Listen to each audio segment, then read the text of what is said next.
Nothing? Oh, And it's on. And we're on. Right, good morning everybody and welcome to our Finance and Infrastructure Standing Committee. Special welcome to Councillor Gay Cypher, who is here as an observer today, but this will be her first involvement in our standing committee, albeit as an observer.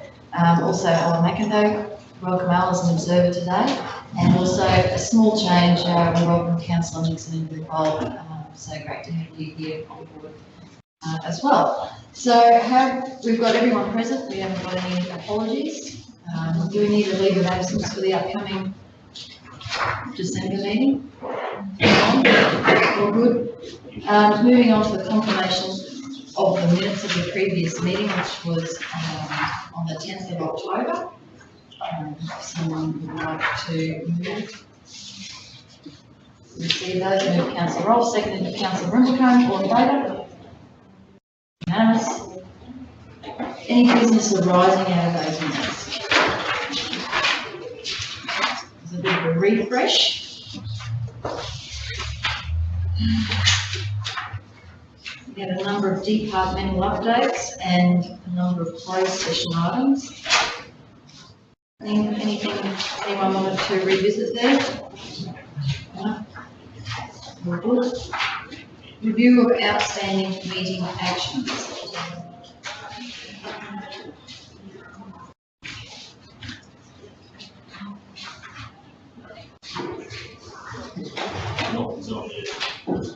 Anything there? Anyone was keen to talk about, ask questions of?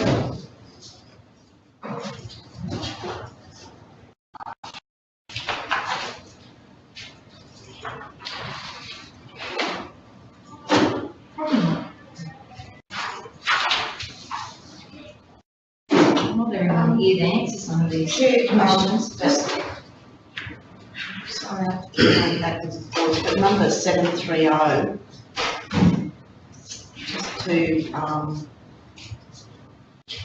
just on the updated comments, just to advise that, so that the updated comment says that there's a meeting to be held in Brisbane. Really? This week, isn't it? This week. Probably just needs to probably going to have to be refreshed again on Wednesday. And of course, there's a couple of other matters there on that list that we will have opportunity to talk more about today. Nothing else, councillors? All right, well, we'll move on to the list of upcoming agenda items. Is everyone happy with the way that's structured and what's coming in and the timing of it?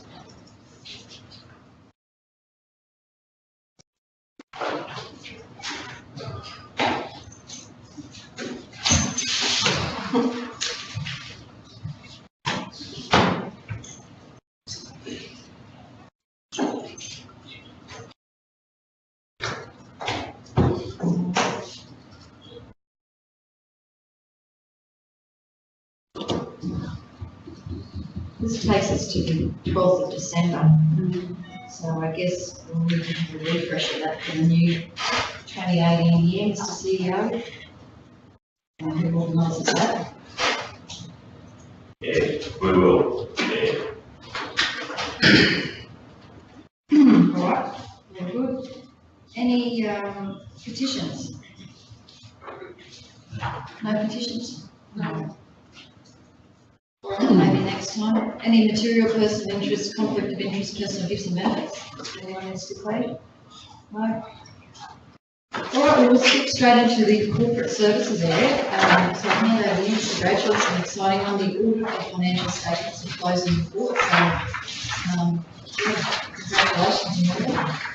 Thank you. Fantastic result, but I'll let you step us through that. Thank you, Madam Chair. Good morning, councillors.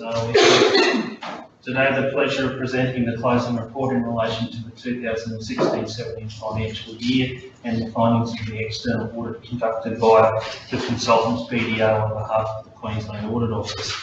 The report is structured to go through the key issues raised throughout that audit process, and between myself and the manager and finance, we will walk through that report in detail that's contained there and answer questions along the way. Right up front, it's important to recognise that the council has received an unmodified audit opinion that says that the figures shown are true and correct, and have been cited and certified accordingly. One of the key issues referenced in that external report back to council particularly relates to deficiencies around our control environment, and that has been recognised in the report, and you can see at certain stages there is a red traffic light that reference those deficiencies. Some of those are quite fundamental issues and things that we need to work on as an organisation, and it just shows that we work in an environment that we can continue to have to look at some of the simple things and make sure that we get the simple things right, as well as working on the higher order issues. In relation to that first table on page 11, the first one particularly is of concern to me, and we continue to monitor that around the authorisation of timesheets. Because we have a dispersed organisation, practically there are times where timesheets aren't signed by the employee and the supervisor at the time the payment is made. We choose not to pay employees who haven't had their timesheets signed appropriately, and there are some internal changes we're making to processes to rectify that. But in the longer term, as we move to the new corporate software model that will become perhaps an easier issue to resolve as we move to electronic timesheets and workflows. Those processes can't proceed unless someone's done their authorisation on the way through. So the new control environment will be tighter for that.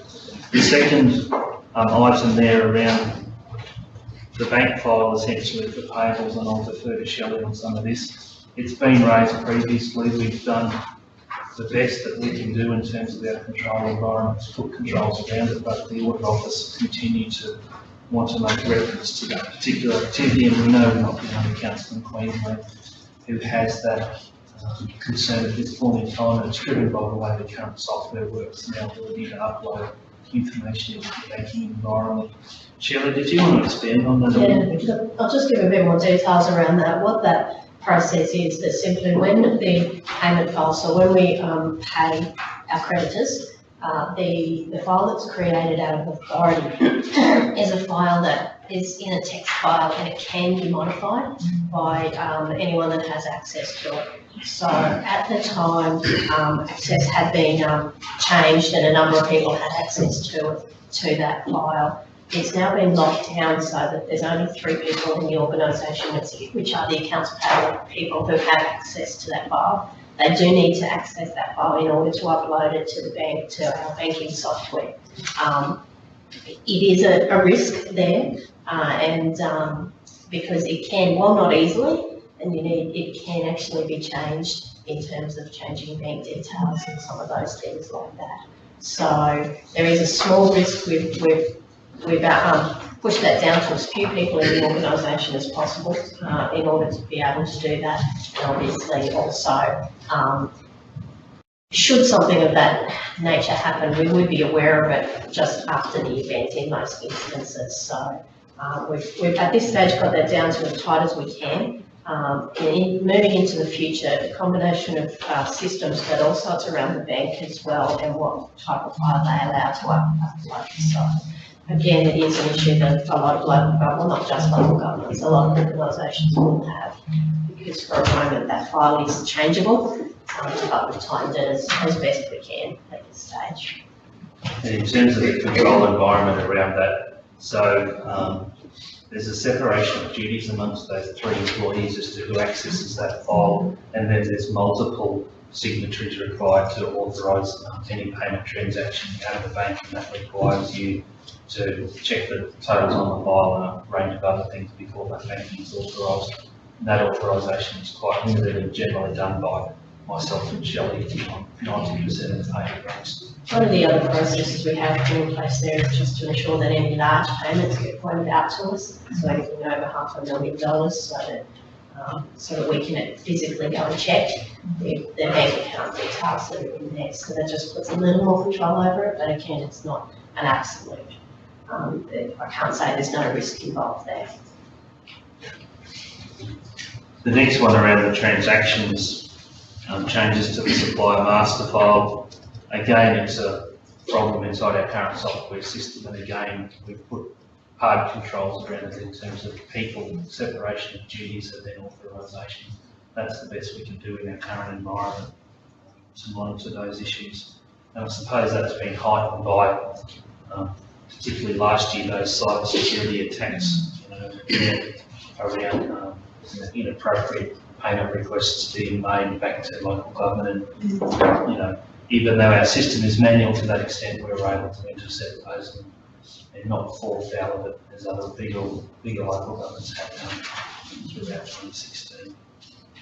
The fourth item there around the classification of commissioned capital projects. Shelley, correct me if I'm wrong, but this is the recognition of the work in process. Yeah, so this is a recognition that it does take a little longer. It has been taking a little longer to get our completed capital projects from the work in progress state through to the actual classification in the financial statements. That means that makes no difference to balances in assets.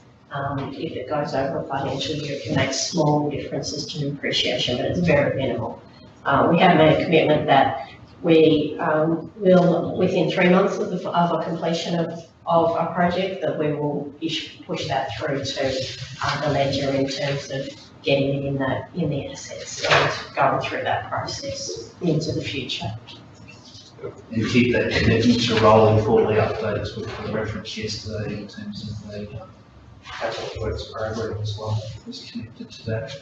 And finally, around the risk management framework of the organisation, it's probably best to describe it at the moment as a little disjointed. So there are good pieces of work being done at risk management throughout the organisation. It's just not well referenced, as a corporate or a whole of organisation piece of work at this point in time, and we've acknowledged that through the audit committee as well, and we're taking some corrective actions to start work on that later in terms of reviewing and simplifying our approach to risk management, and particularly around those key corporate risks and the risk registers that we maintain around monitoring those corporate risks. So that's a piece of work that's currently active and is taking essentially a fresh set of eyes to what we currently do to try and simplify that process. So they are generally the key issues raised through the audit in relation to the controlled environment and relate to the reasons that have been referenced in our external financial assessment. Shelley, I might pass over to you to talk about the results of the assessments around the financial statements and each preparation, and I'll just preface that by saying that the external auditors have essentially recognised council as being quite timely and efficient in the preparation of their accounts, and congratulated the staff and the timeliness with which they came together this year. The quality of the work papers, which makes the audit process itself much simpler for the auditors, and that's a good reflection on the staff that both work for manager finance and manager asset management, with information together through the organisation, and we've already passed those recognitions down through to those staff. So Shelley, if I can ask you to talk to those next three tables, please. Yeah, so the Queensland Audit Office reviews on three key areas. One's the financial statement preparation. That's about the quality of those financial statements and the timeliness of the completion of them. Earlier in the year, around about March, April, we agreed to a timetable to get a number of issues through to the audit office, so that starts back in April, that we start working on getting information through to the QAO as we progress through the process of doing the financial statements. And works all the way through to the completion of the audit and getting completion through to October. So in terms of the completion of the financial statements, we've got a green tick on that, getting everything done on time. In terms of the quality of financial statements, that's around how many adjustments were made during the process of the audit. If they were less than 1% of the balance, it's considered to be exceptional. There wasn't any adjustments made to a few to the notes and spelling and a few things like that, but there wasn't any adjustments made to the bulk of the set of financial statements throughout the year. So that was an excellent achievement there, and we've got a green tick on that. The year-end process is around meeting the all the milestones that we have to meet throughout the year. So there's various timelines throughout the year. So we met 4 out of the 5 of those. We didn't meet the one around getting the evaluation of assets through by about, I think the expectation was to get them through by May, and it took us a little longer to get all of the information together and pulled through to the audit. They were happy with the result of that in the end, but it was just a little beyond their initial request that we get the information to us. So that's where we got the change on there. In terms of the effectiveness of the internal controls, again, for green lights there and 1 red, those red lights are around having what is referred to as significant deficiencies. So Jason went through those deficiencies noted above, and 3 of those were significant deficiencies. That is the timesheet authorisation, so the fact that we didn't have timesheets authorised, that ABA file in the payables, and the ability to change supplier master file. So 2 of those 3 were fixed during the year, and probably that's key to indicate each of those issues were raised throughout the year, and the majority of them were actually complete, or certainly those 2 were complete well before the end of the financial year. However, the auditor considers the fact that it was there at some point during the financial year as a risk. So the fact that it was fixed before the end of the financial year is probably irrelevant, but it was there at some point as part of the financial year. So that's been considered in giving us that control. And the final one they review is the financial sustainability. So that's around reviewing those 3 key financial sustainability ratios over the last 5 years. So they look at, and you can see that on page 19, they review our operating surplus ratio, our net financial liability ratio, and our asset sustainability ratio on 19 of your document in the appendix. What that also gives us, just for interest, is the average of all councils over 4 of the last 5 years. So they haven't got this final year, but that gives us 4 of the 5 years of other councils. So we can compare ourselves with those ratios with other councils in Queensland as well. So that covers off on those 3 areas that they do sort of score us on and give us feedback on. And I think just while we're around at pages 18 and 19, they represent, I suppose, if you like, the level of dashboard reporting. You can see that there are a range of green lights on page 18, a yellow light around the year-end process in terms of timing, and just that single red light in relation to the control activities. And just to reinforce what Manager of Finance has said, those 3 ratios on page 19 essentially culminate to us receiving that green light on page 20 in terms of our overall financial sustainability as an organisation. That demonstrates a very sound position for council, and I think the key to that sits on page 19, the graph called operating surplus ratio. You can see the blue line of council remains significantly ahead of the average of councils throughout the rest of Queensland, with the majority of the councils still running operating deficits over an operating statement. Whilst our deficit has decreased over recent years and has so in the current budget, we're still able to maintain that position within the band of appropriateness, which is, I suppose, the grey shade a bit through the middle of plus and minus plus 10% from that perspective. One of the things to note, Councillor, is that as a result of us receiving those red traffic lights, a report to Parliament is put together on local government audit for 2016-17. When that report comes out, we will have those red traffic lights shown in there. For the last financial year, again, we had, I think, 1 red traffic light across all the indicators. We're doing our best to get that to a complete set of green indicators. And it'll be interesting to see the current state of local government generally as that report to Parliament comes forward and how our council positions in there. But based on the sustainability indicators and what's contained in the audit report, councils should be satisfied that we're in a sound financial position. The financial management practices are generally sound, and whilst there's some of the simple things we need to improve on, the basis is good for an underlying continuing good performance from the organisation. Madam Chair, with that as the narrative, I'm happy to answer any further questions, as will be the Manager of Finance from the members. Thank you, Mr. Bradshaw. A particularly good narrative, I would say, today, and congratulations, Shelley, to your team on the result. And I think, as a council, you can build a high level of confidence in the work you're doing in the financial sustainability of the organisation. Understanding those issues that have come through in relation to the red traffic lights.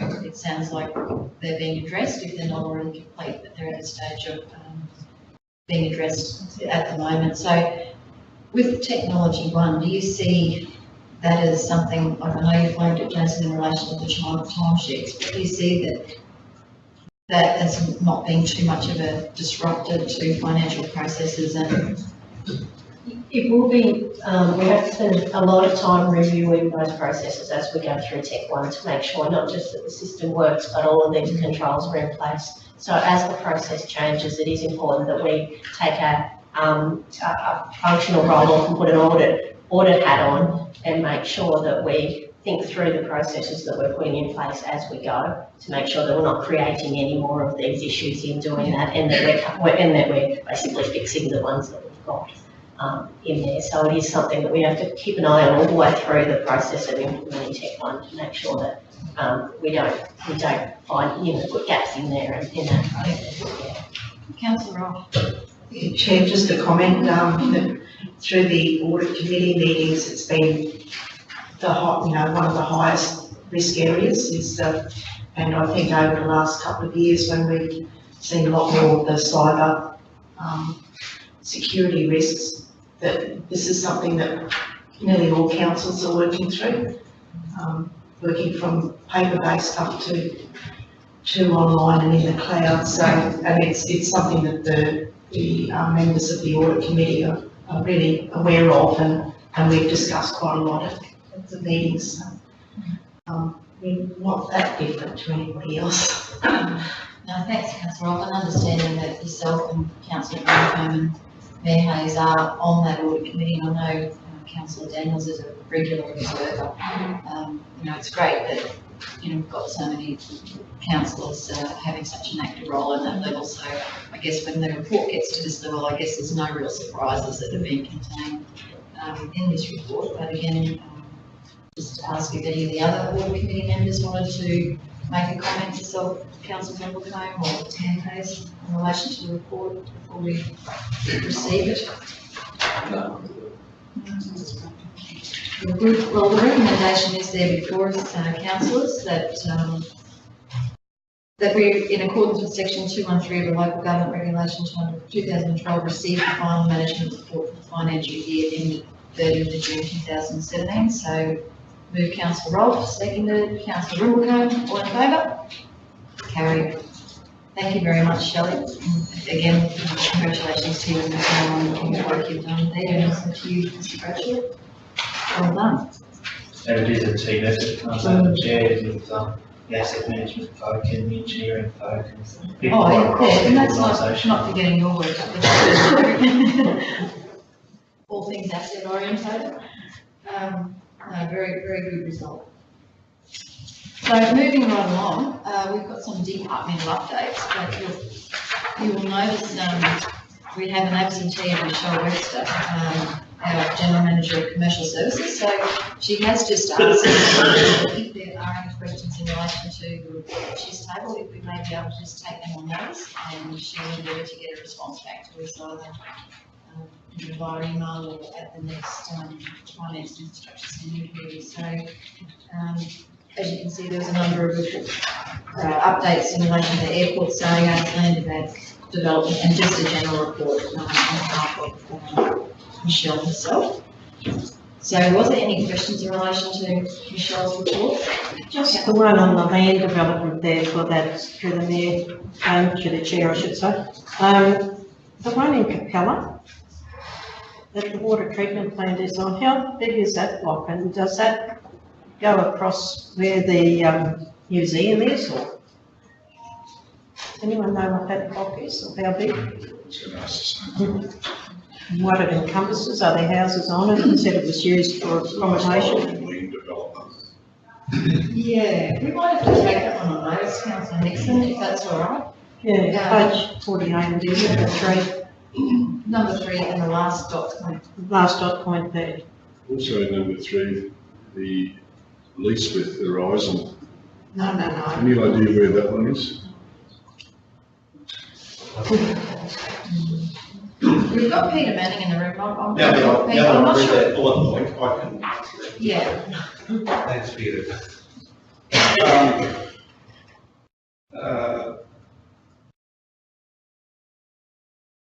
Where the water treatment plant is in Capella, there's a small block adjacent to it, which is owned by,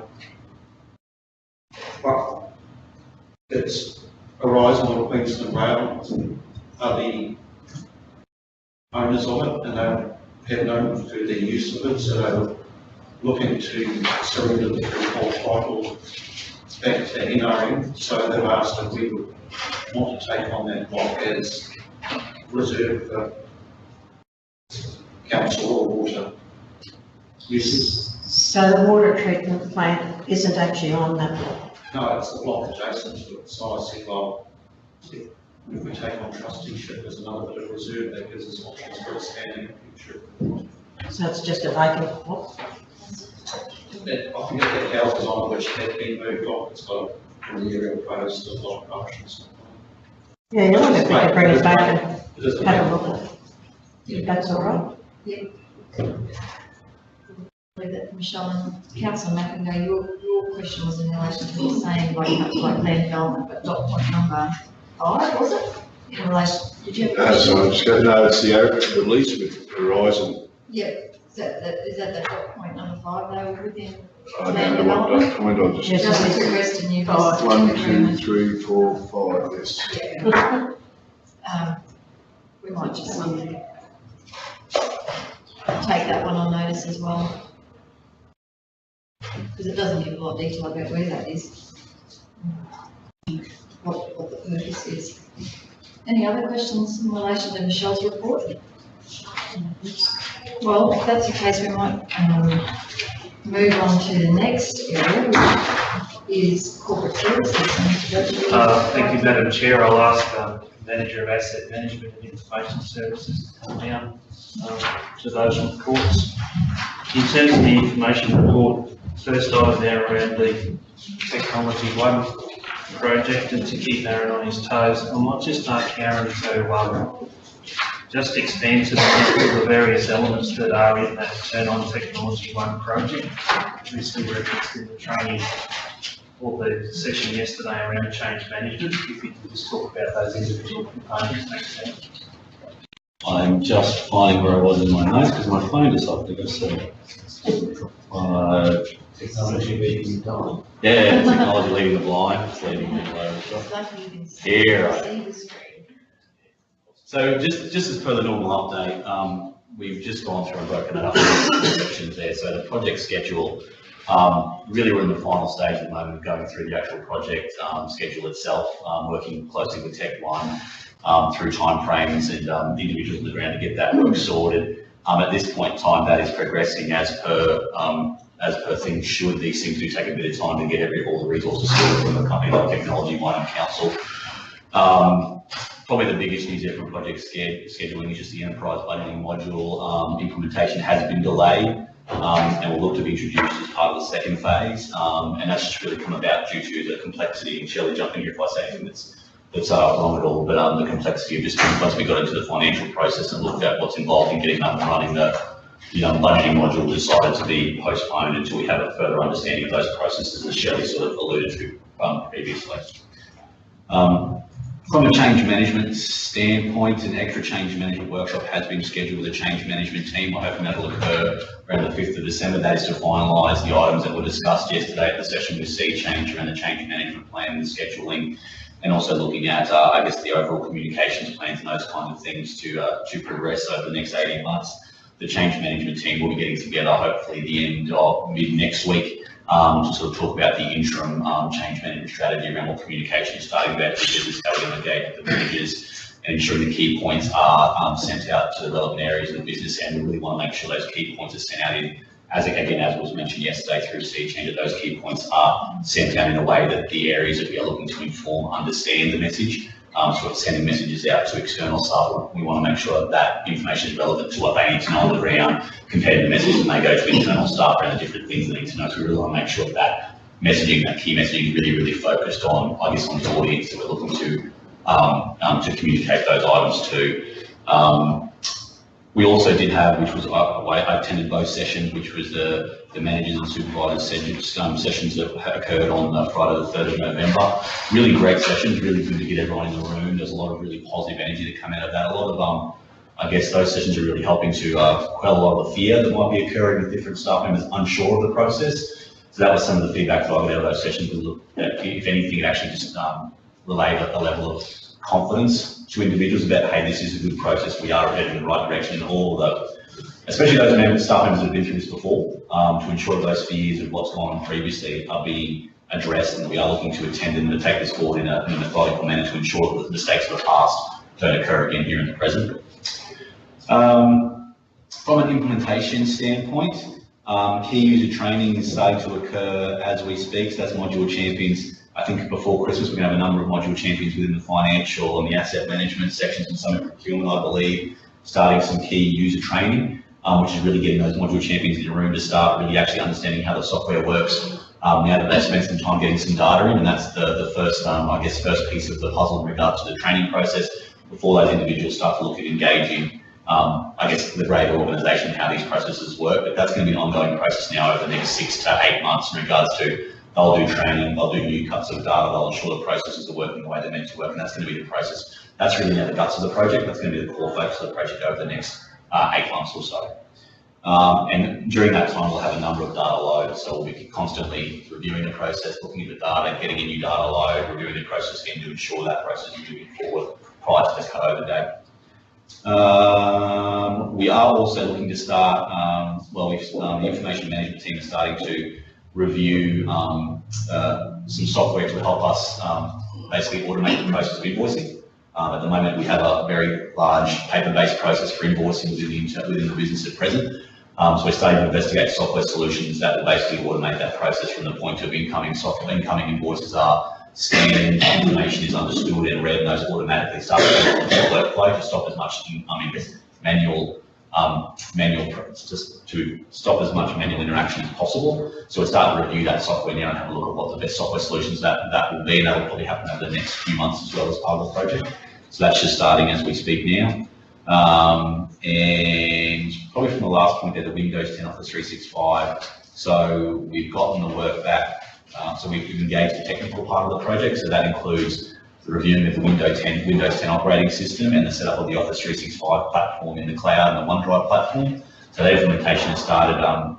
So that technical implementation will probably occur now, probably the last project plan over the next probably 6 months or so, as we start to get understanding how Windows 10 works in the environment, as we can start to make sure we have the right business rules around Office 365, OneNote, and these other cloud-based tools to ensure we're not just giving a tool for the business without understanding the process behind it and how it should be used, especially in conjunction with records management, document management requirements that our organisation is obliged to look after. Probably the biggest point with that at this point in time is that the actual rollout of that is going to be worked very much in conjunction with the corporate software project. So while we can get the technical stuff started in the back end, that's something that the IT teams, along with vendor partners, can get going. We really want to ensure that the rollout of that particular software is worked heavily, it's heavily integrated in with the greater corporate software project. Because you have to be very, very aware that there's a lot of change coming to a lot of people at the same time. And when we start rolling out everything from everyone having an email address to a corporate software application, to OneNote, to OneDrive, to Windows 10, that's a lot of changes coming very, very quickly. So we need to really ensure that those things are sewed up in the greater project as well. So we're not, I guess, you heard the word yesterday, that change saturation. We really want to make sure that these things are rolled out in a methodical manner so that people aren't getting too much up front and too much change too quickly. People are able to accept and take the time to adapt to, understand and respond to those changes. Okay. I think overall that's No, if anyone has any questions on any of that? My best, Just the enterprise budgeting module, are your champions going to actually do the workshops? You know how they go to workshop and learn about it? So are they going to continue to do that for your budgeting until it's? Yeah, I'll until let it's- Shelley jump in on that one, yeah. Yeah, So in terms of the enterprise budgeting, we've been to some workshops and we've got a bit of a feel for what the enterprise budgeting system is. In the process of going through those workshops, there are a couple of realisations of what it is, and it has helped us to understand a little more about how we need to then set up the technology one in terms of the structure of the ledger in order to go through that process. The reason the enterprise budgeting has been put off is simply that by the time, in the timeframe of setting up the ledger structure in Tech One is past the time where we need to be doing the budget. So essentially we need to be doing the budget currently on our current system, set up Tech One and then move that budget to the new budget after we've got completed the setup of technology one. yeah, sure. And the other question was, with your 365 and Windows 10, and are you going to do it just for the 12 months before Tech One comes in, or is it going to be ongoing for the invoicing through that system before you go into your other software, your Tech One? Or will it just continue to be through 365 or OneDrive or whatever? The invoicing side of it, Invoicing. the invoicing side will be integrated within the Tech One application. Yeah, it will do. That'll be separate from 365. So you're basically saying that you're going to have invoicing out of 365 for 12 to 18 months. I'm disappearing under the desk, by the way. So you're going to have that basically for 12 months, and then you're going to start doing it in Tech One. Oh, with the software itself it does a couple of things for us. So we're looking at it, we use a current piece of software that assists us with our records management as well, and a lot of the stuff there in regards to how we bring documents into the system. This is looking for a piece of software that adds new functionality to that. So while we may have the software sitting there, we'll be using it for other things that within the information management frame before we start to then, we're just looking for that right piece of software that we can plug in the project time and right to plug that piece in regards to, hey, we've got the piece of software ready to go. We're just making sure that it actually ticks all the boxes in regards to its integration with technology one. So we're getting it early, but when it fits into the project, will all depend on the project's scheduling and that. Thank you. Any other questions? Just in relation to the presentation of state and sea change, which links in nicely to what we're talking about today, I just want to say how beneficial I personally found that presentation. But I just wanted to ask a question of both yourself and Jason, and that is in relation to the work they're doing. It was such a dynamic presentation. It was like a whirlwind of two lovely ladies that flew in here yesterday and just, gave us such an awesome amount of information in a short space of time. But are you actually seeing the positive benefits of the engagement of that team like now? Like, are you starting to really feel the difference in terms of how this rollout's been embraced within the organisation? Having lived through this in a different role once before, we went forward with authority. It's night and day in regards to what I'm seeing on the ground now and the process being undertaken in regards to the change management process and what we lived through previously in regards to the lack of engagement that we've had in previous times as well. So, and also the engagement that I've seen through our general staff on the ground that have come to the sessions, their understanding, their willingness to actually commit after they've been through those sessions, and they're going to take time as well as we bring more people in. But yeah, a night and day process in regards to it. It's only going to be the positive of the greater project moving forward. Yep. Mr. Bradshaw, I don't know if you had anything. Yeah, I might make a couple of comments as well. Thanks, Madam Chair. Look, what we're seeing is a greater level of cohesion and cooperation. That change management team has representatives from all of the area offices and different layers in the organisation. So we're getting a really good mix of people in the room, and people are actively sharing their ideas. They're being encouraged, to ask lots of questions and put points of view forward. And that's building, a level of trust and cohesion through the organisation.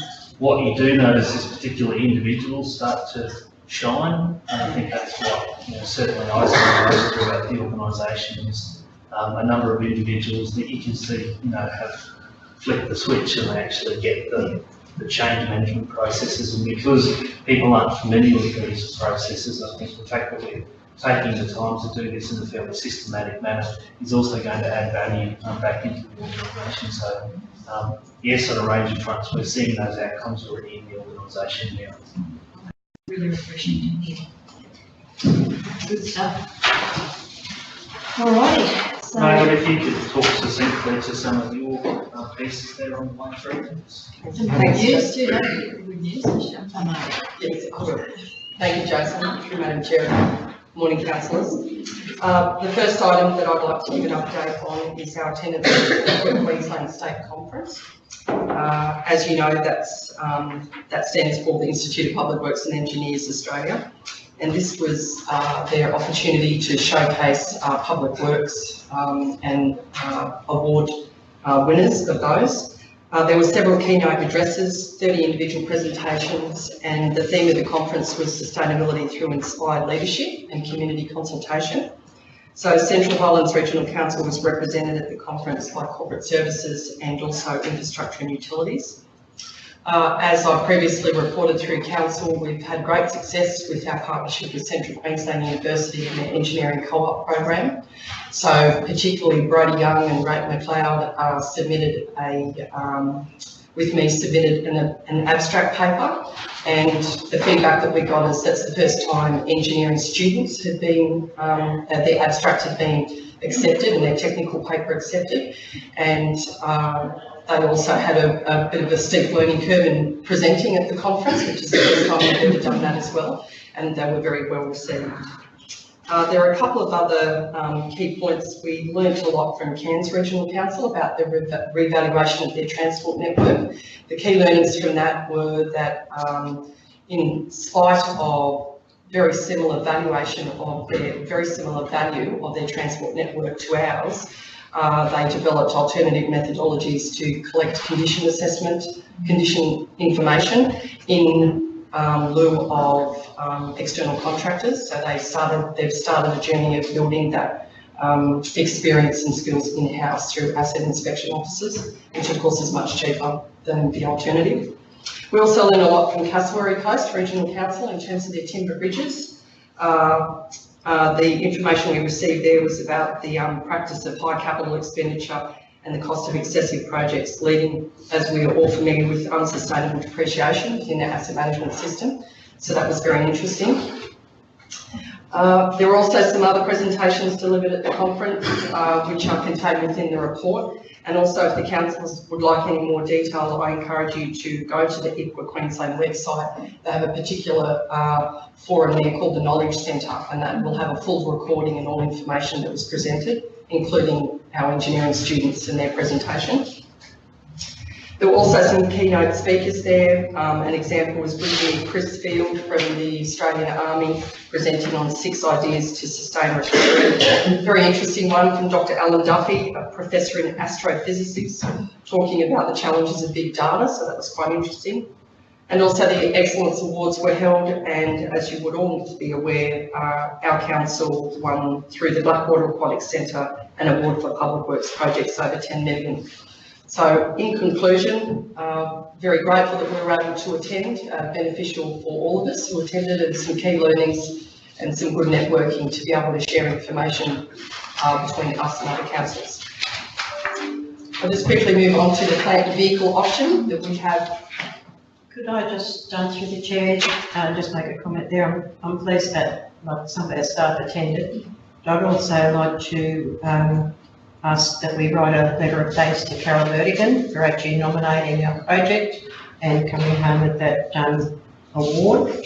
But I think that she organised all that, and she was project officer on that, so I think we should write a thank you note to just thank her for that. And I'm really pleased that some of our staff are up there and you know, get some useful information, because it is a great way to share things, isn't it? Yes. So thanks, Margaret.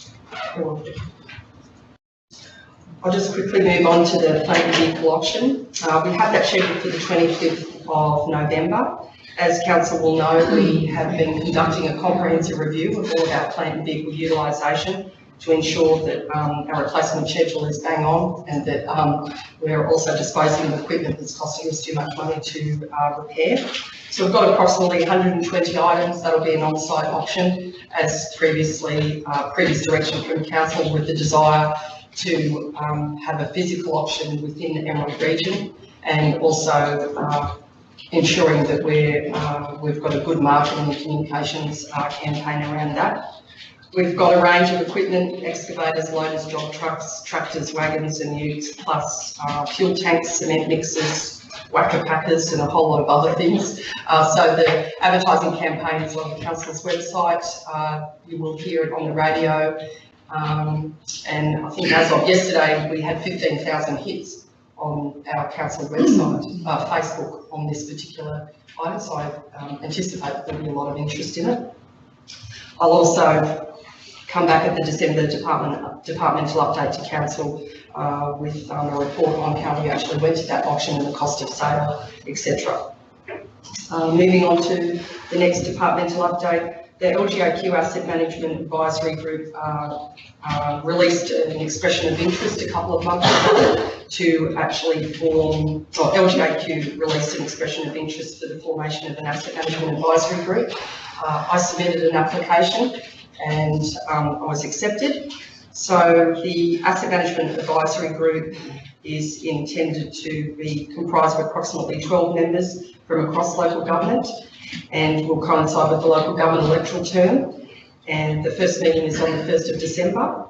And I have included in the report, just in terms of reference for councillors' information, I'm very excited and proud to be council's representative on that board, and obviously making sure that we advocate for priority issues to be included in LGAQ's advocacy plan and for federal and state election plans as appropriate. And that's it. I think any questions Thanks very from much, councillors? Margaret, and congratulations on your appointment. It's going to be great having you there, and a voice not only for our council but for regional Queensland. So yeah, congratulations, and look forward to hearing how that goes. And that's all I wanted to say too, so is that it? Thank you. Yeah, okay, thanks for your report, Margaret. And very, as Councillor Nixon was saying, it's great to have you there to support Carol Berdigan when the announcement was made in relation to the Blackwater Aquatic Centre. So I'm sure she was really excited and lovely to have that support from her councillor as well, that announcement. So thank you very much. Other questions of Margaret? I think that brings us to the end of the corporate governance update. So, is there one more? Sorry, very actually, last but not least. Last but not least, just to let councillors know that we've been reinvigorating our meetings with Glencore. We met with Glencore on the 3rd of October with members from Corporate Services, Infrastructure and Communities, just to work through the work going on and budgets that are occurring in this place, in their space. We discussed some of the issues that they have. There's some concerns around waste, but particularly they're looking forward to discussing some work on the long-term maintenance and rehabilitation of mine-funded roads that we have a report on. We do have a meeting with Glencore tomorrow to continue those discussions. We have let Glencore know that we haven't quite got the report back on those roads. And so we'll have a further meeting with them in due course in about another month once that report is back and we know the implications of that. So just to let council know we're trying to get those meetings on a regular basis and just keep the communication going between council and Glencore in terms of making sure that everyone's aware where things are at. Okay, thank you. Sounds like a good strategy. Any questions? No, well, I think that is actually it now for corporate services. Thank you, Mr. Bradshaw, to you and your team, and I might hand over now to Gerard Giroux, Infrastructure and Utilities. And I'll give Peter Manning down, and I'll do the bulk of the talking because my voice aren't working. I'll just give a touch briefly on the public flood mapping exercise that's still currently ongoing. this has been quite a onerous process for various reasons, but one of the big points is that our GIS system currently doesn't really facilitate the public interface, which has been one of our biggest challenges. So Margaret and her GIS has taken the lead with Paul Wilkinson as an active player in that space, and using an external consultant to develop a GIS friendly reporting tool. And as I said, unfortunately, it's taking longer because our GIS is generally just an inward focused system that has layers of data and doesn't really allow us that functionality to generate reports. So hopefully that's the output that we'll achieve. In terms of public outward facing GIS, that is probably a topic for discussion on another day. I don't think that will be achieved within this project. I'm going to try and roll the Just through the chair on that one, perhaps another alternative there, because that is such a very important matter. The former council made a decision to make the flood floor height data publicly available. And until we address that, our residents are in a position that they can accurately portray their concerns to their insurer. So there might be some residents out there in the Emerald community that are paying excessive insurance. Now, we've been able to provide the data in a form to the Insurance Council of Australia, and we understand that they've been able to provide that to the other companies, and that they're able to assess their premiums. But perhaps we should look at something as simple as an old-fashioned mail merge and write to every single resident that had overflow flooding or flooding that we had catalogued in their yard, and provide them with a colour map and some details of the extent of that flooding, so that they can then use that if they choose to. And that might be a stopgap measure until such time as the technology exists to make it publicly available. So I think if you're talking about writing to say 1,600 residences and commercial businesses, but maybe that's a better approach. But I just think it's a concern. And certainly it's off the radar at the moment. Council's made its decision in relation to levy banks, but we know we're not at flood risk at the moment, so people aren't thinking about it, but I do believe we've got a duty to get that information to our residents. Yeah, through the chair, I think that's a good time to do that because the flood has been several years ago now, and a lot of the residents have changed. They're not the same people living in those homes. And I think it would be an appropriate time to let people know just where they stand, because it's all very well for the insurance companies, they probably didn't read it anyway, but the landholders need to know whether they're at risk or not, or whether they should be taking steps to do mitigation for themselves. So I think it's an appropriate time to let people know. Through the chair, councillors, I just want to flag that yes, even though the insurance companies have this data, we know factually that there are individual residents for which we've generated reports that have achieved significant reductions on the insurance. What this internal process is achieving, or hope to achieve, is that we can cloud Paul Wilkinson, because he's been the only person doing individual reports, to get automated means of generating these reports. So further to this, writing them and giving them flood later, there's intricacies to do with floor heights. The map just shows what property is inundated, and we've had long debates with certain residents and a previous shy engineer about the fact that the map indicated his property was flooded, but he claims that his floor level wasn't. So that was one of the reports that we had to do individually. So I'm striving to see us being able to generate these reports administratively and not have to use a person like Paul Wilkinson and then offer that service as well, not just simply tell them, listen, look at the blue line, which side of it are you on? It's also saying that if you in doubt, we're willing to generate you a report that will show you that. Now, I can't offer that service right now because of the fact that we just don't have the people to run 1,600 reports. But if we have it automated, we can. Yeah, I think you need that as well, because like if Bill Wilkinson moves or anything, I mean, we need that data in-house for the future. But haven't we got that data accurate enough at the moment? I would say that we don't have enough floor levels, Oh, factually. So, they did pick up some floor levels, but I would say I'm looking at it. At Margaret, I didn't interrogate that whole layer, but how many properties do you reckon we've got floor level survey points on?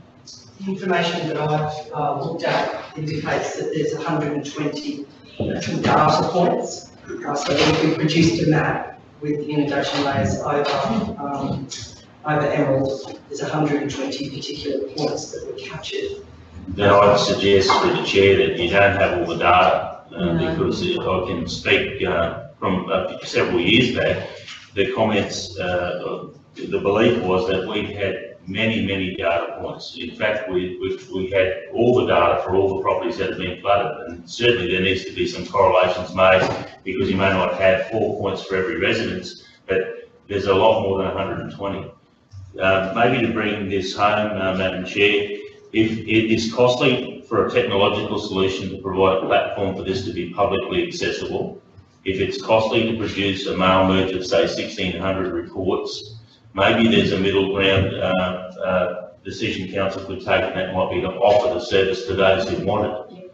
And if it is dependent upon one person, then I'd suggest that that process could be streamlined, so that if there is 100 people that say we want a flood report for insurance purposes, we should be able to do that. I don't think we can put the community off any longer. This decision was made a couple of years ago to make it publicly available, and we can't comply with it. We don't have resource constraints. There's no reason why funds couldn't be apportioned in the budget to deliver on this. So I think the community deserves something, an offer to say that if you need a report, we can provide you with a report. And at least that might curtail up to 100 or so people that need it. Got to be something. Through the chair, I think there's a real concern here. I think there's a couple of comments on it. I don't think it's a good look or a good management of our flood strategy mitigation that we would immediately start sending 1,600 letters out to all sorts of people. That quite frankly is just unnecessary and alarmist. What we need to do, the information about flood and floor heights has been available since 2011. It was through the recovery efforts in 2011-12.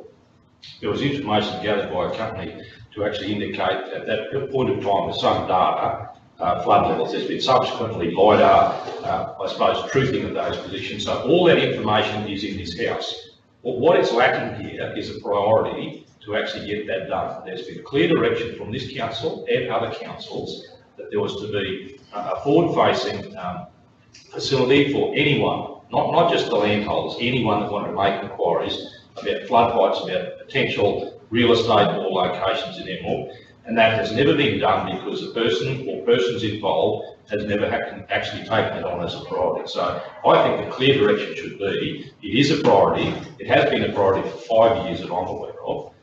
Let's get it happening, let's get it finished, because this talking around about getting more data, there is an absolute vault of data on flood heights and floor heights in Emerald. And quite frankly, there is a concern that it isn't actually shared within the organisation, or is housed in the organisation appropriately and accessed by other people. And as a talk about a red light, as a real means of actually getting this home, as you correctly point out, Mr. CEO, that information should be on council's database and maintained on council's database, accessed by council officers, so that it actually gets finished, and not, in this instance particularly, information that seems to be sort of siloed around an individual or individuals, where it's just not getting completed. It needs to happen, and it needs to happen as a priority. And as you're rightly saying, Mr. CEO, the bare minimum is that people need to be able to access that information if they require it. So, if we don't send 1,600 letters out, I'm not really in favour of doing that, but at the very least, people should be able to approach this organisation and get that information and be confident about the information they're getting. And I cannot see any reason why that is not happening. And through the chair, like if you go back in time to when these decisions were made, we also had a decision made to put flood height poles like in strategic spots around Emerald, and that hasn't happened either. Yeah. But, you know, we talk about it all the time and it just doesn't happen. Can I say through the chair too that in defence, there has been some staff turnover and some changes and some people that are not as well connected to those decisions when they were made. And I do appeal to this committee and other committees of council to reaffirm their position on some of these decisions. If you do not support the former council's decision to put totems in place, say so, and we will kill it off. It won't be done. If you do support it, we'll bring back some plans, some pictorial images of what they might look like. I know Roma have done it really well, and other communities have done it well, and we'll make it happen. But it just seems to go around and around and around, and it's very frustrating. But I do concede that some of that is because we've had people come and go. But I think we can make it right by saying, yes, that's in, or no, we want more information, or don't do that. And there's an opportunity to do that here in this committee meeting with those upcoming reports. Councillor Roth. So just on the totems, Chair, that will be discussed with the LDMG as in the document here. But how are we going to communicate to the residents of Emerald that they can, how are we going to communicate this, that they can get onto and get their flood levels and that sort of thing? Yeah, because you're saying that you don't really want to send out 1,600 letters. I agree, but you've got to communicate to them somehow that they can get this information and make it available. And that is an important point, because people can do it by the sound of things right now, but most people probably don't know that. No, they can go about. No, that's exactly right. And at the very least, we should be letting people know that is an option for them to source that information from council. But apart from that, and I agree with the Mayor that you don't want to make it's not alarmist, it is now, and I consider that the number of years since the actual flood has happened and the change of some landholders and residents, that now is the time to get the information out there, and it's not fearing people, it's just for information to. So it should be less panic mode, I suppose, in finding out the information. So that information should be available to people wanting to purchase, you know, whether it be a residential or commercial property. You know, it's all that live and red stuff, and you know, we should have that information available to people. But if we are to advertise it, we need to be able to offer it in a timely manner because of what you noted about it. If you are purchasing a property, you really need that information quite quickly. Just through the chair, councillors, yes. So the answer is we do provide individual reports, and we've done it. And I don't know the volume that we've got. It's not a significant volume. So if we do put it publicly out there, that we will provide individual reports, and we have to be clear that we can service that offer. So it is possible to do it. So that I just want to quantify, it's not that we can't do it. We have done it successfully for various property owners with great effect to the bottom line of insurance premiums. I'm not saying you guarantee it for all, but the argument is there were some cases where people, insurance companies said you're within the blue line, we're not going to reduce it. We gave them their report that showed their floor levels were clear and they got their discount. Is there, through the chair, is there a provision for one of these things or something like that in their library where they can access the report themselves, just so that they can handle that part of their technology's not there to be able to do that? Not on their stuff, but on their equipment in the library or something? Just to answer that question, that's what we're trying to develop, that we don't need one person generating the reports, that we can do it internally. And the challenge there is, yes, to get it to that level of sophistication. GIS, unfortunately, we have to understand, I'm not an expert at it. GIS is great as showing images in 1 or 2 dimensions. The problem is what one needs here is something that can cut through, slice through multiple layers and generate a report, which is sophistication that our current reasonably confident to say that our current GIS doesn't facilitate you being able to do a vertical slice through a property and pick up multiple layer or data sets. If we can do that, it's push a button, Susan can push a button, I can push a button, we can generate a report for any property. The dilemma is currently it is manually interrogated layer by layer and then a report produced. So that's what we're trying to strive towards, getting an automated means of generating reports for any individual property that we need to, with a complete data set sitting underneath it. And that's a bit more challenging. So through the chair, if it comes back to communication to the public, maybe the website would say coming soon. You know, this is coming soon. In the meantime, if you do require a flood report for your property, please contact council. Yeah. And at least there's an avenue then, and it'd be nice if we could say with coming soon what that means. And I'm going to put you on the spot now, but certainly we could work out how long it would take to have the technology to enable that forward-facing tool for the community. You put that on the website, and at least that will appease some people. They know that they'll be able to access it in time. But there's an avenue to have a report generated in the meantime if they're sweating on it. And I don't think it needs any fanfare to take the Mayor's earlier comments. This is a decision that's been made a long time back, and with respect to Councillor McIntyre's request, at the same time, Council talked about kiosks in the, certainly in the admin centre here in Emerald, for people that are interested in buying the property to be able to come in and produce a report from a kiosk. That was all talked about at the same time. I think it's a matter of getting on and doing it without bringing a whole lot of attention to it. So that's why I think the website, by having the right linkages there to take people to a page, you can say, well, this is coming soon, rather than making a media release or anything like that. Yeah, just through the chair, like, you know, we're coming up to the 8th anniversary, and then, you know, surely we need to put it to bed. We need to get these two things done, and not maybe 50 years between floods, but we need to get that one put to bed. It's up, you know, 8 years.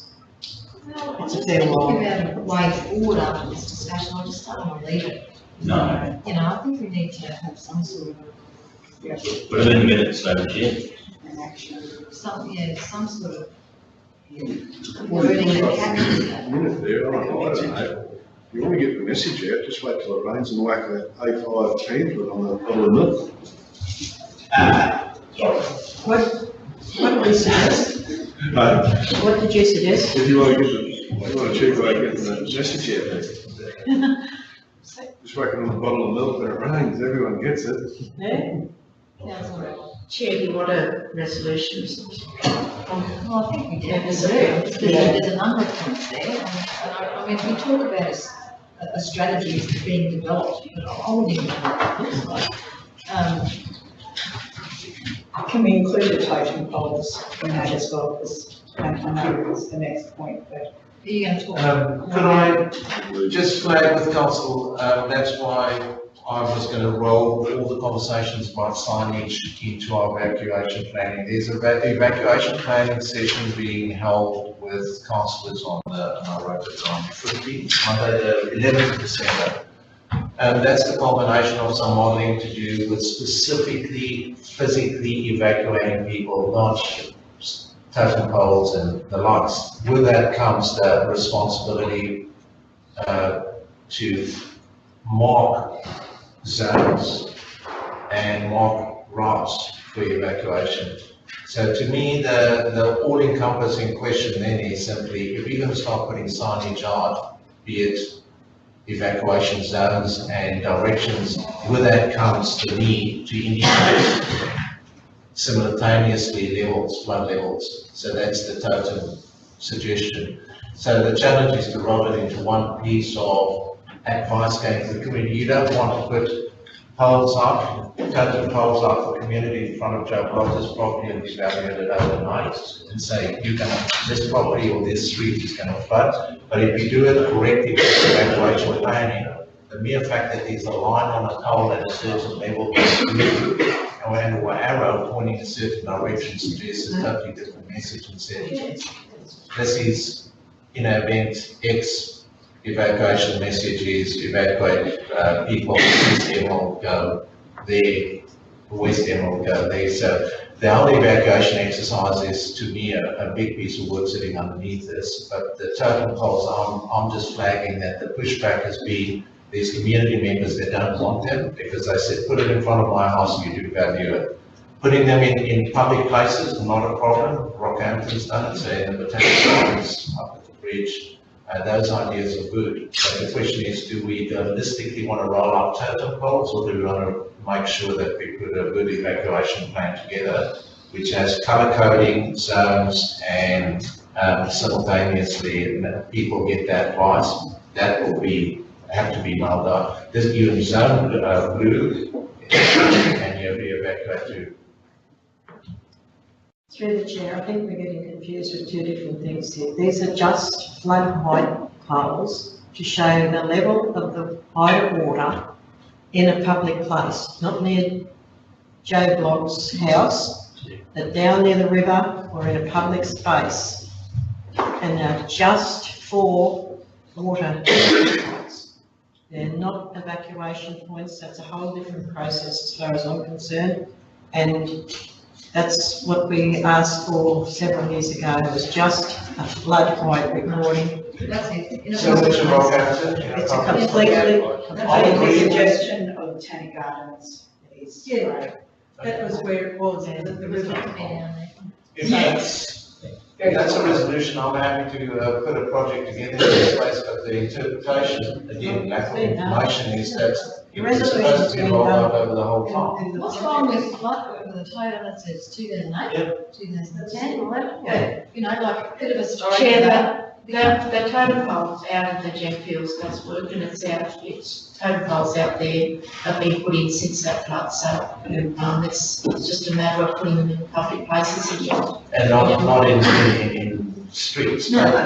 But on the back of it is, yes, with the evacuation planning, there will be a need to combine levels as well as evacuation coding. But we'll take that up, so I'll take that on notice that totem poles is only in public space, not in every residential suburb. Chair, can we please go back to the, Public fund. some sort of resolution about public fund without making, please?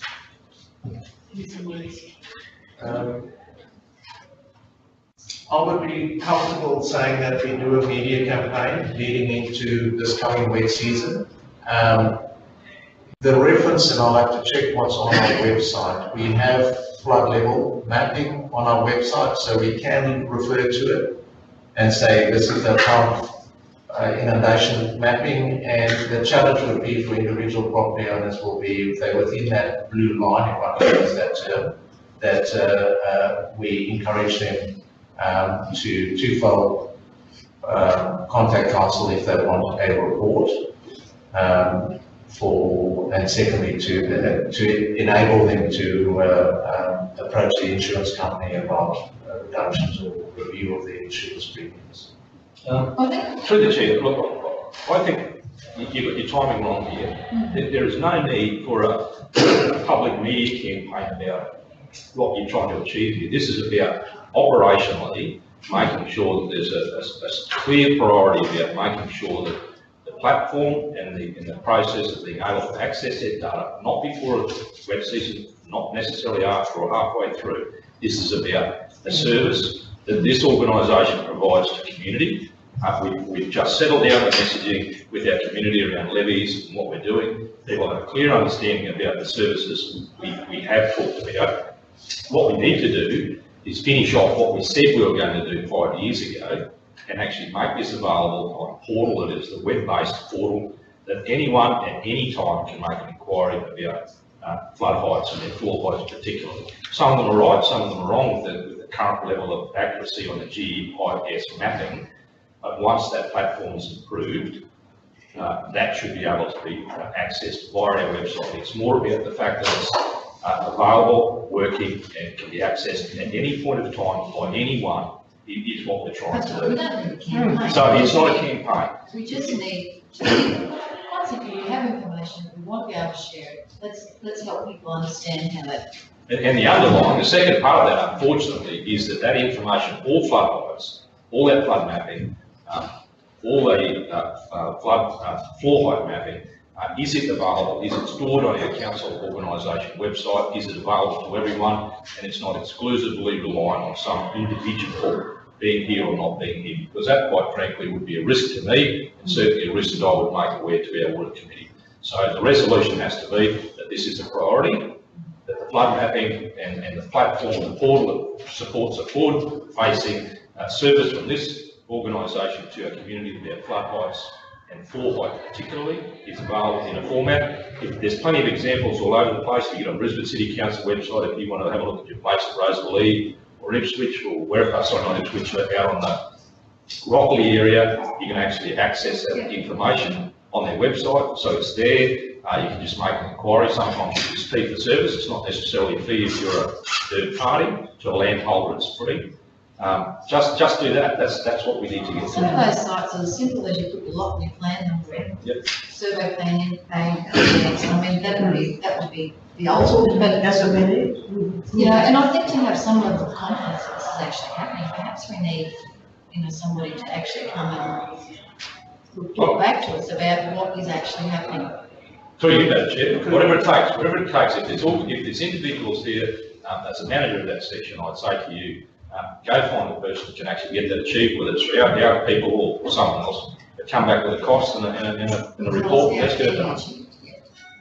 I would just counsel caution that GM Corporate Services, GIS capability, do you want to comment on it, or do you want us to bring a report back to explain what the challenge is to get this into a public domain? I want to make a comment this time, Madam Chair. I can deal with that through the organisation.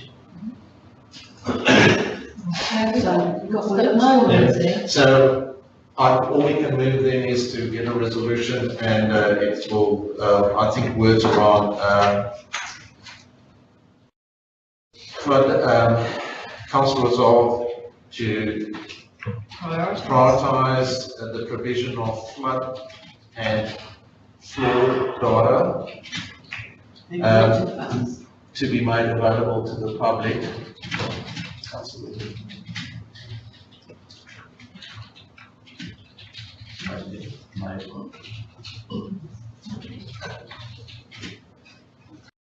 Made available to the public.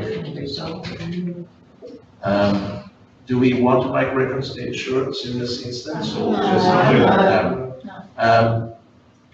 Why don't we just go back 5 years to the last resolution and copy and paste it? Because it's already been done from what I hear and what I know of. This has already been passed. Problem is, it didn't have a date on it of closure, and that's the problem. We've already committed to it. We said we'd do it, and we haven't done it. And I think it's one thing we want to prioritise that this action occurs, that the information that we have be made available to the public On the website, so that Everyone can access it. This is where. And step two is somebody report back to us and tell us how this is going to happen and when it's going to happen.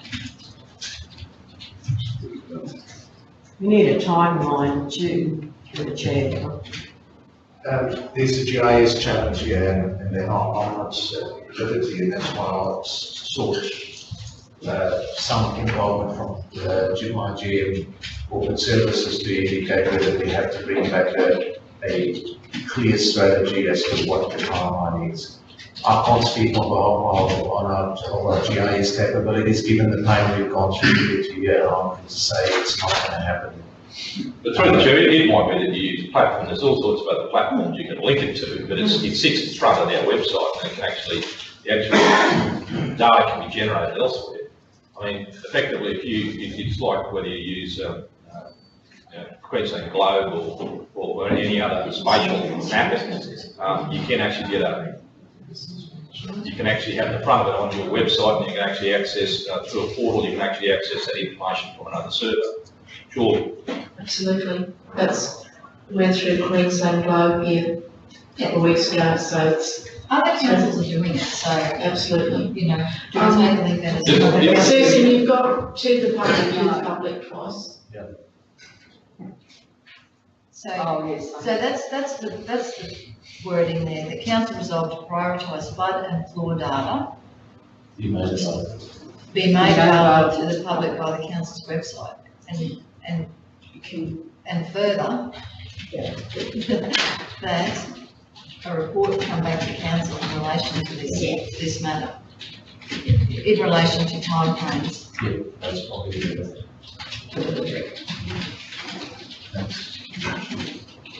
Councillor Rock, Yes. are you moving? I'll move it. All right, move councillor Rock, second councillor Daniels, all in favour? Unanimous. Watch it go. All right, in the interest of time, we will keep moving. Gerard. can All you right, keep moving? So back to the totals, I think we've got clarity that the totals will be directional clarity around where and how. It's not a wider community installation, it's more a tourist attraction within the Botanical Gardens and gardens down at the bottom end, possibly up at John Gay Bridge. There's opportunities, we'll get the artistic people and organisation involved and see if we can get something happening in that space. This conversation, so going back to evacuation planning, which I've already briefly touched on, there is a workshop on Monday the 11th, and as I say, the bigger high-level issue on evacuation planning is obviously clarifying which zones are evacuating where, and then along the back of that will sit a significant media and education campaign, meter boxes with colour codes and etc. So other councils have done that successfully, so we have a big piece of work in that evacuation planning and execution of the strategy in that space. Because Gerard, I know one of the actions was around an easement from Warley Court. Is that something that Clarity, councils, I might just touch on it briefly. Walkley Court with the easement and Blue Gum are two projects that's currently in my space, and as I say, both of them are not currently funded. But the challenge is simply, yes, to re-establish some of these specific routes.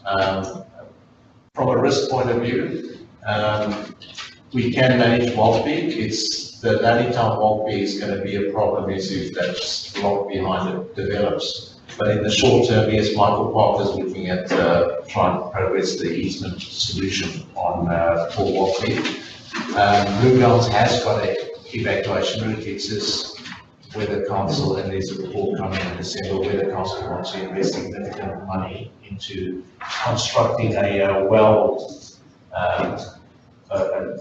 a structured drain and access road through there, or whether we assume that the current arrangement is adequate to let people in and out. So we have an easement there. It's just the question is whether we're going to invest the money to upgrade it to a standard that we can drive in and out on a reasonably good road. So that's a report coming in December. So those two projects are still happening, but should not be confused with the evacuation of the whole of this. Sure. Town, well, the areas that's impacted immediately. We're going to have to keep moving on. We've got time for. All right, so I'll just touch on a couple of other points that's been raised there. I deem it to be all the flood mitigation ones. I'll go straight into road infrastructure. I think the high points have been picked up. We've had another SAPES meeting on the 25th. Progress, the specific one I'll raise there, the progress on the Emerald North. There's progress being made in minor improvements around the Emerald North State School. That's been progress on the 20th with the on-site inspection and the detail of what's going to get done by who. Traffic Advisory Group. I presume council's all happy with the minutes that we gave you a week advance notice, sought some inputs and consolidated it into the agenda for the meeting, so that process is working fine. Good news that Anarchy Sapphire Road intersection signage has been upgraded. The critical one for me in this conversation is probably LM1. I was requested to take a look at the cost of enhancements on LM1 Drain. I don't know if council wants to share their views, but at this stage, this is the engineer trying to say, what do we believe would be worthwhile adding to LM1 drain other than the engineered capacity upgrade and the upgrade of culverts under the Gregory Highway. I've got a figure of about 1.6 million, which I costed up for just pathways and possible water points, park benches, maybe shade structures. Again, I didn't do any master planning or any consultation on this. It's simply just the idea, do we look at, in that ballpark, do we look at that as being enhancements? If that asset comes over to us, we achieve the engineered upgrades to improve mitigation and capacity on the road. Do we want to seek an investment as part of this transfer of something in that order, in terms of creating a facility that provides amenity and access for the community to use?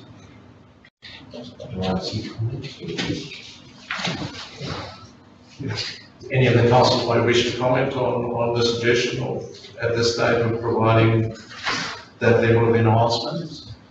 No problems with enhancement. There's also a problem. It's an actual irrigation drain which is continually built up with silt. So the maintenance of it is an ongoing problem.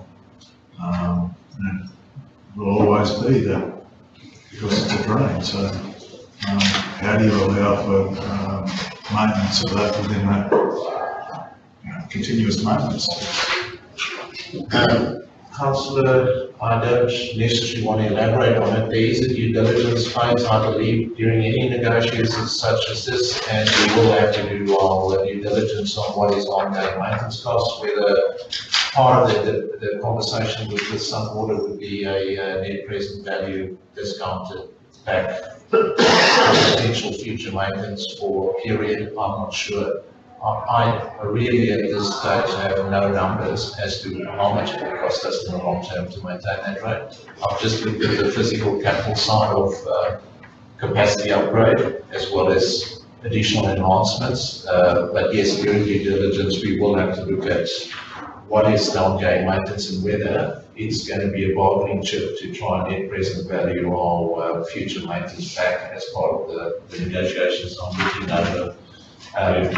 Madam Chair, I know we've got to get through this agenda. I'll just make a couple of comments. Can I just go back to that Anarchy intersection? We've also asked them to tell us, did they consider a roundabout? And they did.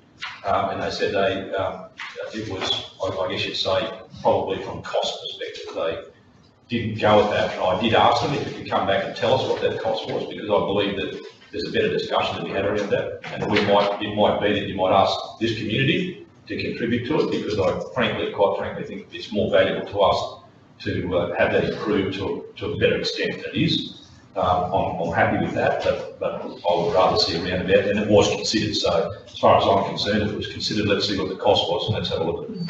The second thing about LM1 is that the relevant figures there, I suppose, Councillor Brimacombe, is that over time there's now less water actually draining from the irrigation side because of retention of blue-green grey water on property, and obviously our contribution as an urban footprint is now significantly greater, but it would be on the basis of perhaps the same methodology they use with exit fees and or maintenance. It would be simple to use a 10 years maintenance cost as a likely, I guess you'd say, compensation figure. So you'd be looking at the cost there that Gerard's indicated plus that figure.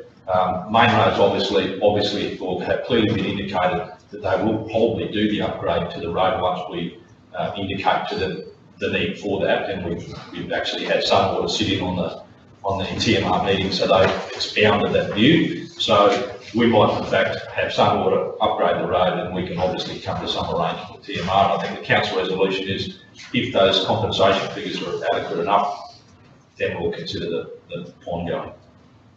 And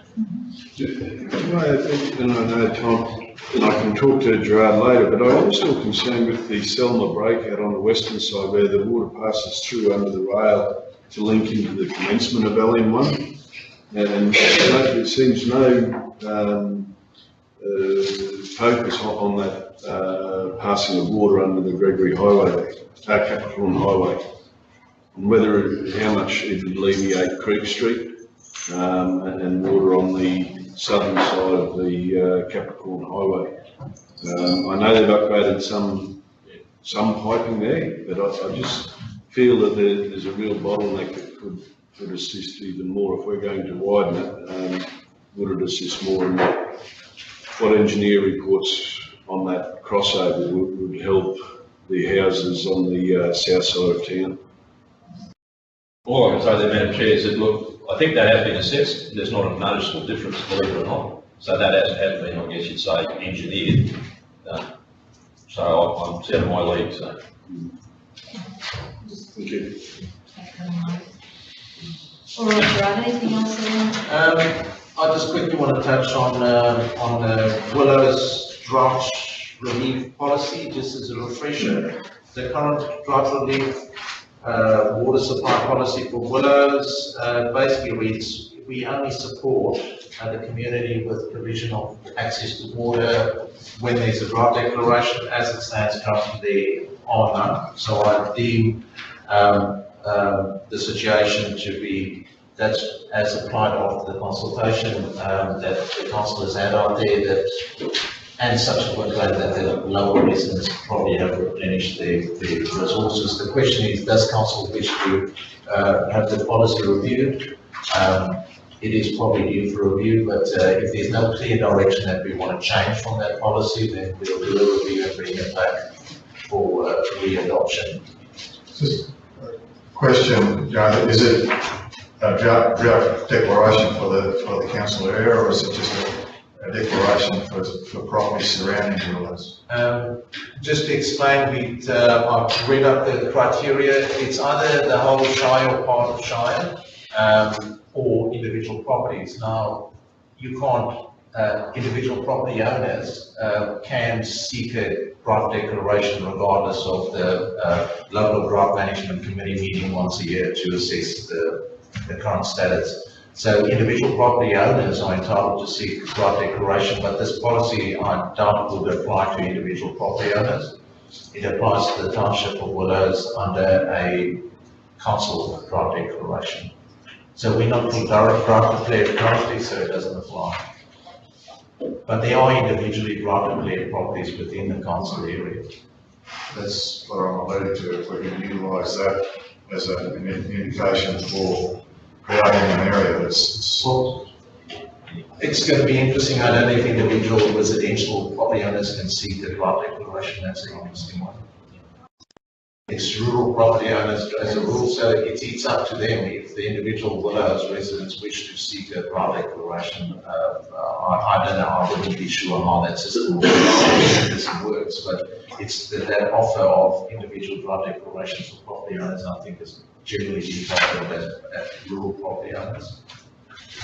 So what does the policy say if the regional council area is drought? Yes, I believe so. Yeah, so that's where. It says supported during drought declaration, so that's the answer. So currently we're not drought declared, so therefore the policy doesn't come into effect. However, Chair, if you had properties around the Willows area that did individual drought declarations, that would help with the drought declaring of the actual community as well. That's what the DAF department look at, is how many individual drought declarations there are in an area. But what I'm saying is our policy at the moment only looks at the Willows, Yes. while the region is drought declared, so there's no mechanism for what you're saying at the moment. If you've got a lot of rural properties around the township of Willows that are individually drought declared, perhaps that could be a mechanism for the town. But at the moment, our policy doesn't allow that. It's a blanket. If the Shire has declared, the policy applies. The question is, does council want to review it in any other shape? The other question would be, is do we apply to every other gem fields and other communities or not? Meaning there is a precedence issue. So do we keep the policy as it stands currently within the context of a drought declaration for the Shire or for the council area, and then we invoke it Perhaps, Madam Chair, another way to look at this would be with the change, well, I shouldn't say that, but with the state election being on at the moment, Council should really seek from the next government a commitment to reimburse the costs associated with the provision of potable water to people of the Willows, and or some sort of an investment from state government into better water infrastructure that would provide them a degree of resilience through problematic weather conditions. That's really where we should be at, because it's been a band-aid approach over the years, and it's been about survival and providing that potable water and trying to have an argument with the state government to recover those transport costs. So let's try and fix the problem.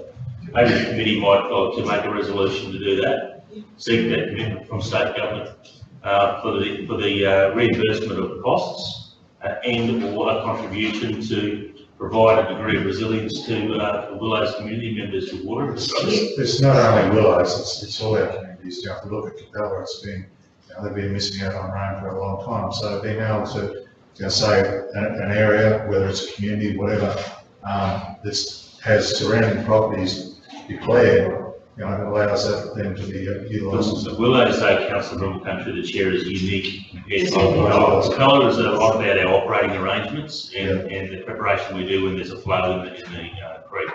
Willows is unique. So Chair, that's actually different to the drought declarations of the region through DAB, I would think. That resolution there is very different to actually gaining drought declaration status. So, yeah, happy to support the resolution for that. I think that's sensible. The Willows water. The policy is not going to solve the problem. No, that's right. So it needs a long-term solution. And going to state government and asking is going to take a lot longer than what we need to do now for the Willows community. But now, from what I'm understanding though, is the pressure off the Willows with the rain? I was out there the other day and they did say that they have got some rain, but there wasn't a significant rain out there, so it's a short-term relief. Well, I think this is a smart resolution. I think it's always beyond their season.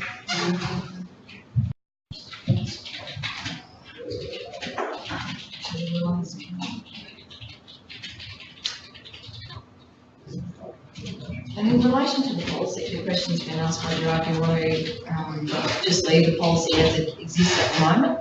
I think, through the chair, I don't think we have any choice, because there are people out there that don't have a drink.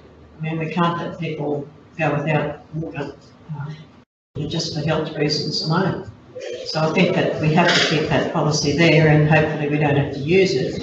I think I wouldn't hold my breath waiting for this to happen. Sorry, but I think that we have an obligation to make sure that most people living in our area, all people living in our area, have access to potable water. And it is a unique area.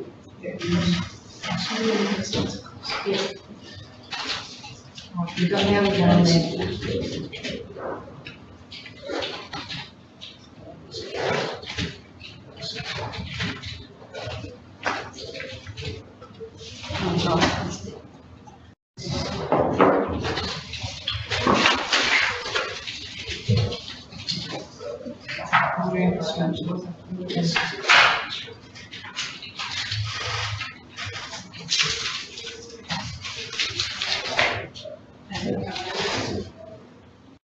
So the resolution, can I read that?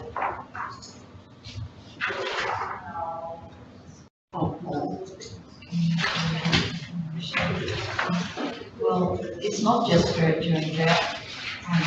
Oh, yes, sorry, yeah, you're right.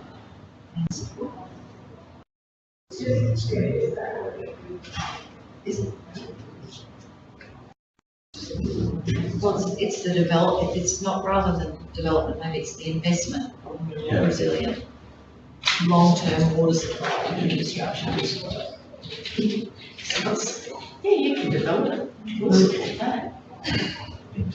And through the chair, there was a council in Queensland that didn't go through a contestable funding process to access water infrastructure funding. They had a situation like we do with Willows, and they just paid off that. They provided the business case to the state government to say, this is how much money we need to do this. And because of the legal nature of it, the state government were able to support it out of sync, not in conjunction with the existing funding round. So I think we should certainly prove that. Yeah. So the resolution might be a bit more blunt, it might just say, following the, provision of a business case to articulate the need for infrastructure investment, that this council calls on the state government to fund that infrastructure. So we could be a bit more blunt, we don't have to just appeal generally.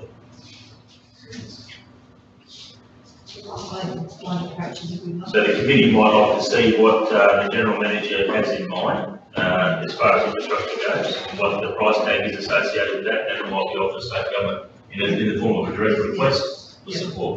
So if the resolution gives that pathway credence, then that'd be a good outcome for today. So we need to add a bit more into that. So council. And further. I think it's at the start, isn't it? Council requests. General manager.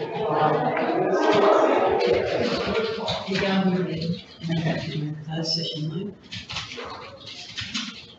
There's a usual. Yeah. General manager. Yes, absolutely. Replies for the vote of business.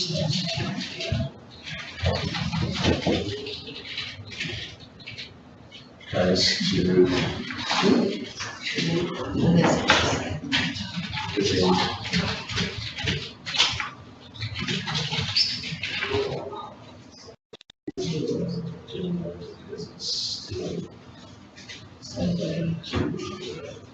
Secure.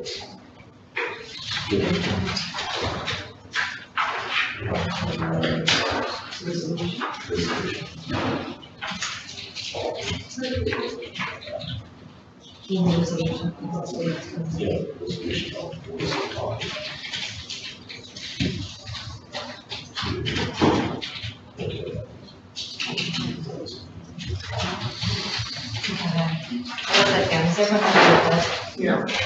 It needs to come first.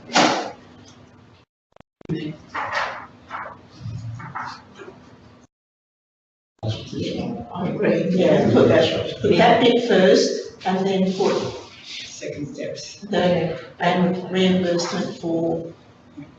Yes.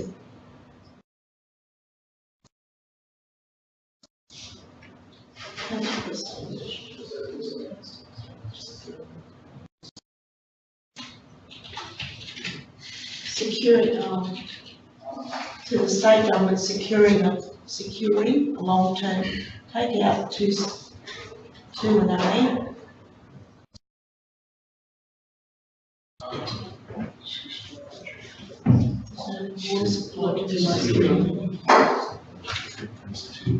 We might just let. Anyway, tie it up.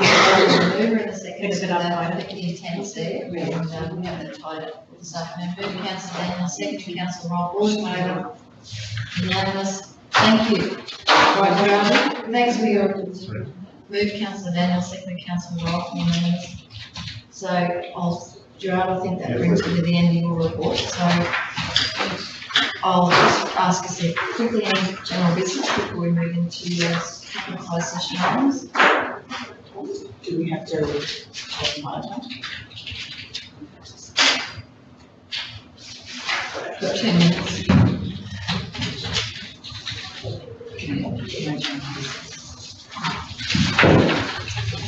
So can I, someone move that we go into closed session? Move councillor Roll, second councillor Daniels, all in favour? Unanimous, thank you. Right, so the first item for business is the debt collection agency performance. I might just have to shut those.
Richard. Oh, hello, the lights out.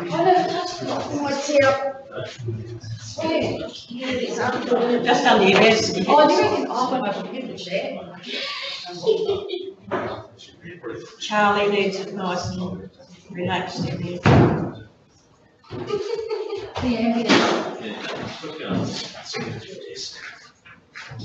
Go.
Right, we're live now. Welcome everyone. I'd like to welcome Councillor Sypher to this session. Welcome. Welcome everyone else. We'll move straight on to any apologies. No apologies. Any leave of absences coming up for coming meetings? No. Moving on to confirmation of previous minutes.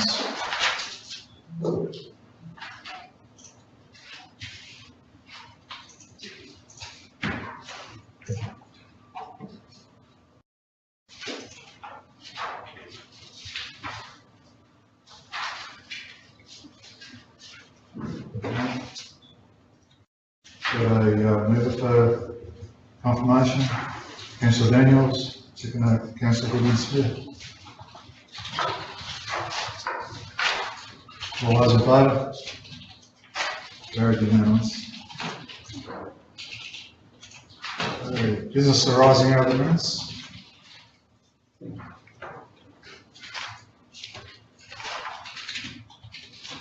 No business? Moving on, review of outstanding meeting actions.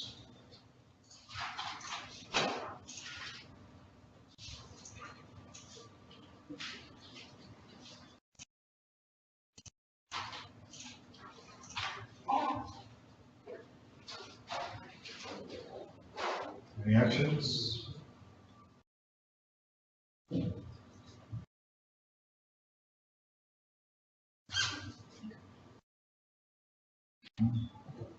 No? Very quiet. Moving on, review of upcoming agenda items.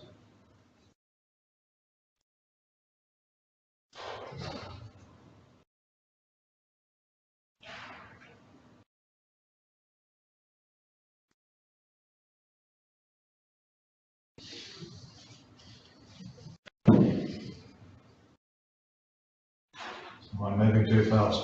No? All good?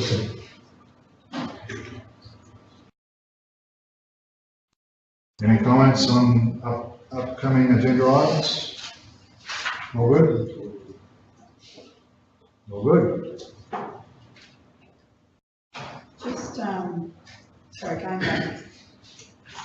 I noted that there's a report combining beautification plans, like there's a few reports that were scheduled, but what, is there another planned date of pushed out? Through you, Mr. Chair, there will be some, I'll bring some information back. I'm just waiting for some people to compile that information for those reports and stuff, so they can push back, but not with an actual date and stuff. Okay, thank you.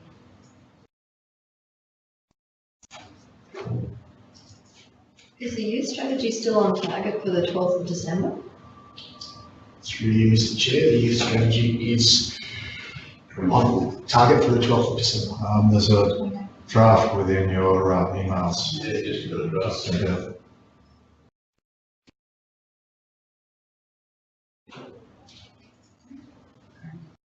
Other questions, queries? Okay, moving on. Any petitions? No petitions taken, Mr. Chair. No petitions. Material personal interest, conflicts of interest, personal gifts or benefits? None. Moving on. Moving on to, I'll hand over to General Manager Daniels for. Through you, Mr. Chair, so councillors, the minutes of community consultation are there for you from the 13th to the 15th of September for your review and endorsement of this committee. If you have any questions, answer those. And most councillors were present at those days, and maybe a couple missed the last day.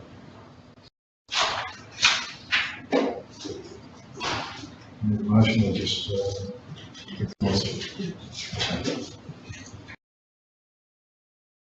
so if someone like to move that we accept the community consultation minutes, please. Move, Councillor Bell. Second, Councillor Daniels. All those in favour? Carried. Councillor Bell, are you voting or? Okay. Carried unanimous. Okay. Moving on to communities. Thank you, Mr. Chair. I'll invite Suzanne down to talk through our report, which is in front of you for the CHACAC terms of reference. So councillors, you'll note that recently there was a review undertaken to amend the terms of reference for our CHACAC group. I'll avoid doing a lot of talking today, so you don't have to hear from me, but I'll allow Suzanne to introduce this report in detail for you. Actually, the CHACAC report, Karen will introduce. Okay, thank you, Suzanne. Through the chair, good morning. This decision report is brought to council to provide an update of the changes made to the Central Highlands Advisory Committee terms of reference for the 2017-18 financial year. As you're aware, the terms of reference came up in January this year, but with changes to the RADF program, and every year we review the RADF program, for this financial year we had to amend those terms of reference. Is there any questions?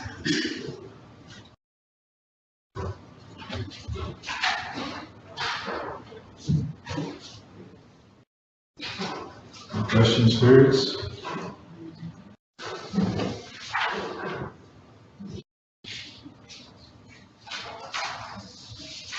There's no major changes.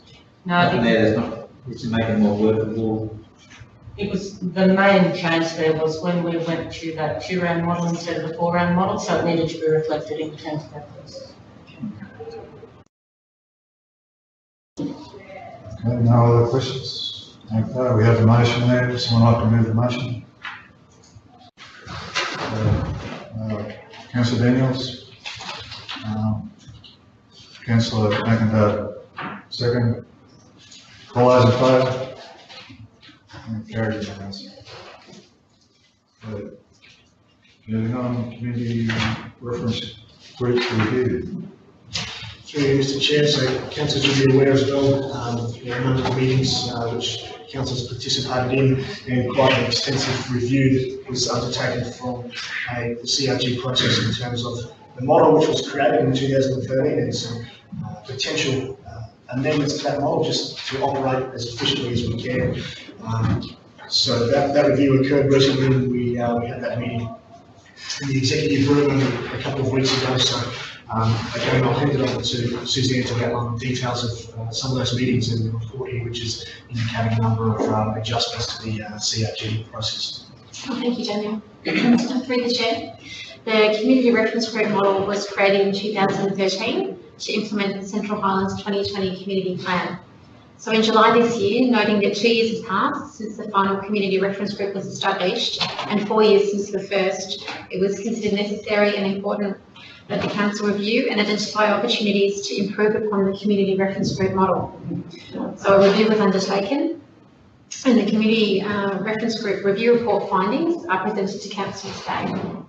So recommendations in the report to refocus the community reference group model have been organised into 5 key result areas and can be seen in the recommendation summary table on pages 25 to 30 of the community reference group review report. This report seeks council's endorsement of the listed recommendations to enable the community development unit to move forward and create an action plan to implement these recommendations over the next few years. Any questions?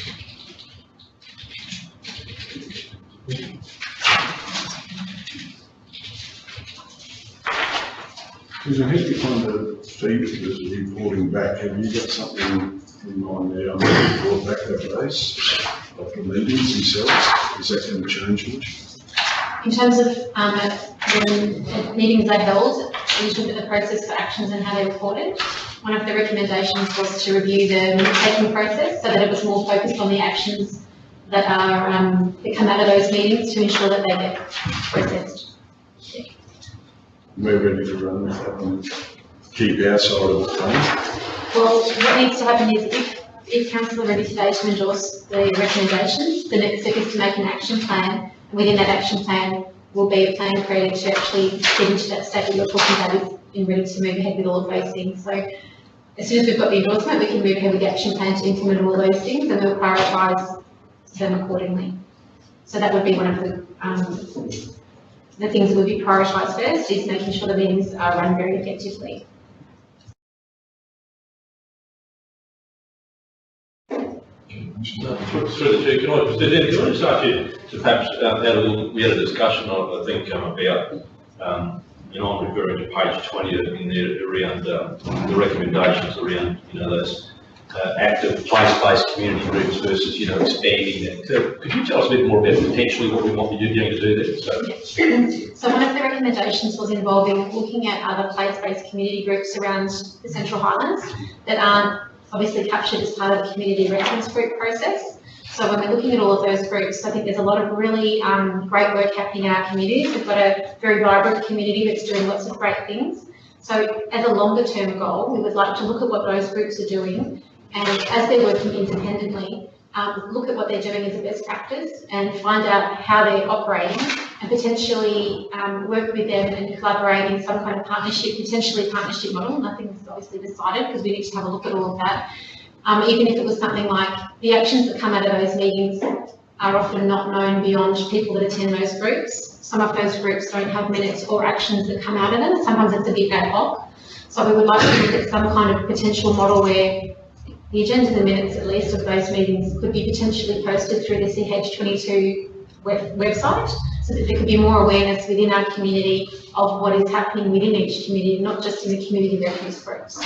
So there's some real opportunities there to kind of broaden our consultation model without increasing the cost to council staff. So it would help, I think it would, the view was that it could potentially help councillors having more awareness of what's happening in their communities as a consultation model, more as a reflecting what's happening in our community, not necessarily taking action, but having awareness of those things in terms of our moving forward and planning. Thanks, Janelle. I think that's a tremendous addition to your strategy, and I think through you, Mr. Chair, through the discussion yesterday, which we probably haven't disseminated more widely, but I mean the reality is, we'd certainly like to see our community consultation, sort of, I guess you say, our roadshows more actively promoted and unpacked through this process here. That's great. Okay. Any other questions? We have a resolution there. Council endorse the proposed recommendations. So move Councillor Goodwin-Smith, second Councillor McIntyre. All those in favour? And Mr. Chair, moving that report, I'd just like to congratulate Suzanne on the work that was done in compiling that report. It was very thorough, and I think, what the information contained in the report is very helpful in terms of going forward and redefining the model and improving. Obviously continuous improvement is really what we're all about, so keeping effective. So well done on the work you've done. Thank you. Okay, well, moving on, Regional Development Fund. Through you, Mr. Chair, so again, sticking with our arts and cultural team here, we have our report for you here, which is for the RADA funding. So we've got 5 particular project which we're looking to get support for the funding there, and Suzanne and Cameron will be able to detail what those projects are for. Thanks, Daniel. Through the chair, the Central Highlands Arts and Cultural Advisory Committee met on the 13th of October this year to review the applications for round 1 of the Regional Arts Development Fund for 2017-18 financial year. There were 5 applications that were assessed and are recommended for council's endorsement. The total of the council round 1 budget came to a total of $30,944. The decision report that's brought to council requests endorsement of these recommendations made by the Central Highlands Arts and Cultural Advisory Committee. And attached to the reports are the minutes of that meeting that was held on the 13th of October and the budget for the the Central Highlands Regional Council Regional Arts Development Fund program for the 2017-18 year.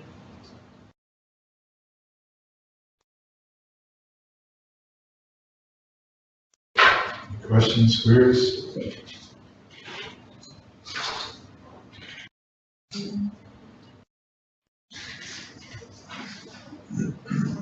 No questions? There's a resolution. Someone like to move the resolution, please. Move Councillor Daniels. Second, Councillor Goodwin-Smith. All those in favour? Carried unanimous.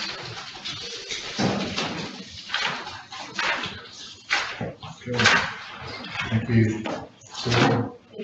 Karen, thank you. Moving on. Rudolph, Sapphire, Scrub Lead, Minus. Thank you, Mr. Chair. I'd like Jamie Lee up to discuss the progression of this report. So, Councillor, you'll recall not that long ago we brought to you the intention to discontinue the committee, the minus common there. There are a number of reasons for that, primarily because there was not a substantial amount of support from a number of committee members to maintain that particular committee in its current form. So we indicated that the best way forward was to discontinue that committee. From that meeting, there was the intention to go to community consultation that occurred through a number of different means, one with community consultations were already occurring, plus the Rangers team also specifically targeted a particular area to communicate with and engage with the particular community members engaged with that committee. So I'll hand it over to Jackie Lee to discuss some of the submissions that were received and a particular recommendation that we're looking to get your support from. Thank you, Daniel. Through the chair, as Daniel said, we went through an extensive consultation process to determine what the best outcome was from here. There was an issue raised at one of the community consultation sessions regarding the involvement of neutral parties in the community to be on the committee. While that suggestion has great merit, there are some issues with that we still require those people to volunteer, obviously, which is where all these issues have stemmed from. So we did take that into consideration, but there was another submission received from a local resident who also did not support the dissolution of the committee, and her suggestion was around forming a new committee focusing on a few different things, including management of the agistment, pest management, and management of the area as a whole.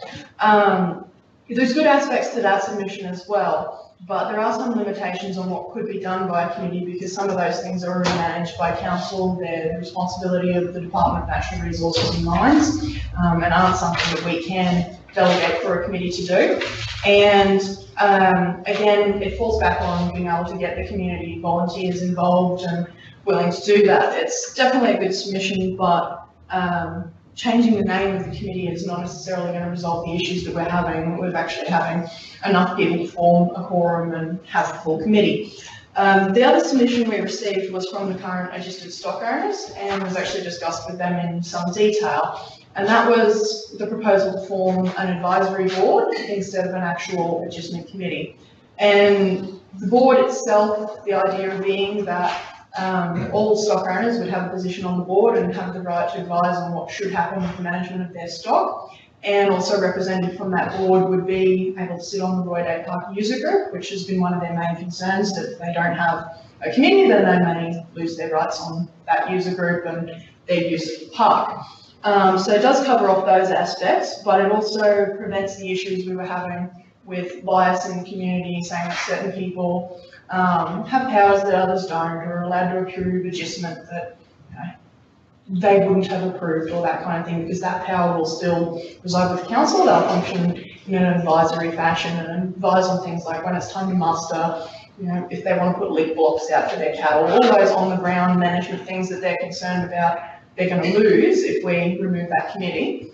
But it still gives us the power to manage effectively and also prevent them from being, prevent them any bias against them from the community, and also putting them in a difficult position in a small community as well. As you can imagine, we only have 5 or 6 registered stock owners at the moment. So if you've got 5 people out there making the decisions, it's quite easy for them to get spotlighted and bias from the community. So we're recommending that that is the best option to go forward, and we should form an advisory committee, advisory board, sorry. And if that is the resolution that's reached today, then we'll move forward and create a new MOU with those stock owners and any additional stock owners that come on board. There is still the option with that advisory board too, if there is interest from someone in the community, such as the person that raised the issue at community consultation, that if they want to be on the advisory board as well, there's no reason why someone who's not a stock owner can't be, but all stock owners would be on the board with that intention. So through the chair, if I just make a comment, I think it is important, and it's come strongly to me from the community, that it is important that there is a position or 2 positions on a board or a committee or whatever for non-stock owners, because they're very, very passionate. All the non-stock owners, everybody out there is very, very passionate about the cattle on the common. It's very important for those cattle to remain on the common, not just because it's a novelty, but because it's a fire mitigation strategy to keep the grass under control. So yeah, I just want to to ensure that there is a position on that board for non-stock owners. And at the moment, even though there may only be 5 stock owners, previously there has been many, and the only reason we're down to about 5 at the moment is because it's too damn dear for those people to restock after having sold when we destocked this common, whatever year that was, 14, 15. I just want to make it quite clear that, you know, that I was out there at a meeting last night, and they are adamant that they want a position for non-stock owners on that new structure. Through the chair, we certainly have no issues with having non-stock owners on that board. Our previous committee president prior to the one that's just resigned was actually a non-stock owner, and he's been for about 10 years. Like I said, if the people are willing to participate, then we're certainly willing to accept them. We're not excluding anybody, that's for sure. And it was that person that I spoke to last night. Jane, to the chair, so will you have membership, or will you just promote the meetings and allow whoever wants to come along to attend? What's the process that you're expecting for the committee? Through the chair, our intention would be to form an MOU for the actual committee and include the people that are on, board, I keep saying committee, for the board, and include the people that are on that board. When meetings are held, the public meetings, they will be publicly advertised.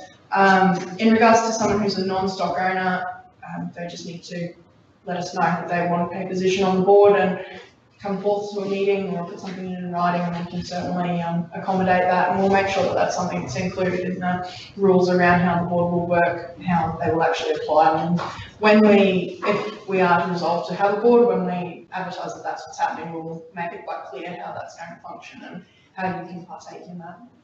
Anyone so wishes? Through the chair, if the committee's happy, we can bring it back to the committee terms of reference around how that's going to be formed, as long provided the committee's happy with the structure of what we're going to do as an advisory committee. We can go back to make sure that the terms of reference is broad enough and the committee's happy with the group. And through the chair, if I may just make another comment, in that terms of reference, previously the committee invoiced the stock owners for the adjustment. I believe that has gone back to council, and no invoices up until a couple of weeks ago have been issued for about 12 months since the restocking. So we need to, if council is going to take responsibility of invoicing, it needs to be done.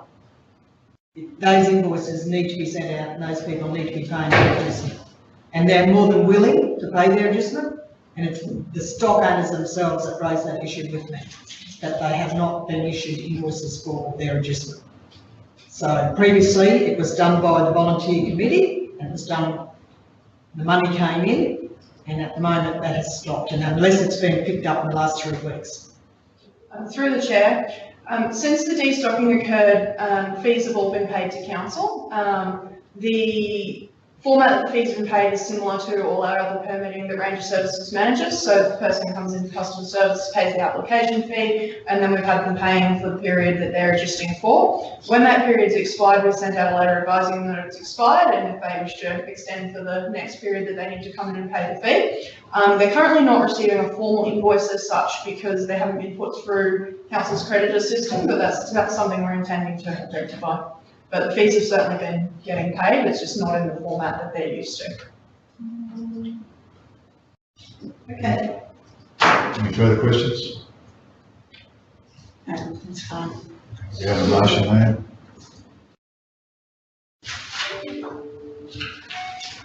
Okay, move Councillor Daniels, second Councillor Goodness, sorry, Councillor Goodness Smith, sorry. Okay, all those in favour? Carried unanimous. Okay, moving on to department updates. Thank you, Mr. Chair. As mentioned earlier, I'll try not to manage it all. I'll take the report as read, but just touch on a couple of important points in the departmental update. Bring your attention to number 7, which is the Youth Justice Post Agreement. So recently council was approached by the Department of Corrective Services in the Youth Justice area, indicating that there are a number of youth within our region that have court-ordered community service to undertake.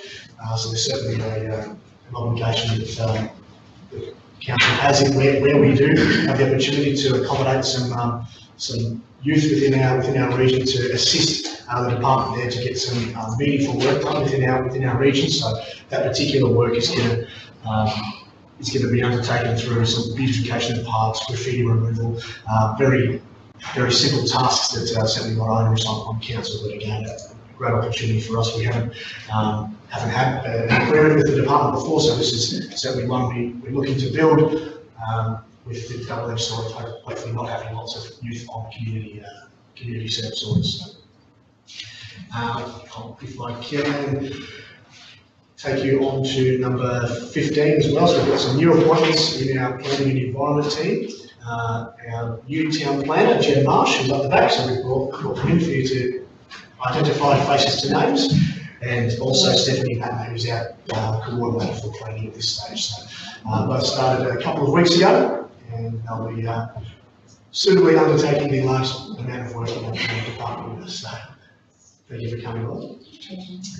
On to number 16. So we discussed a couple of weeks ago the new track application. So later this afternoon, our planning team will run through that with full council, and we'll do a bit of a demonstration on how that works and what it looks like from a user face. So any of the councillors can, if you haven't already, can jump on board and understand what that looks like.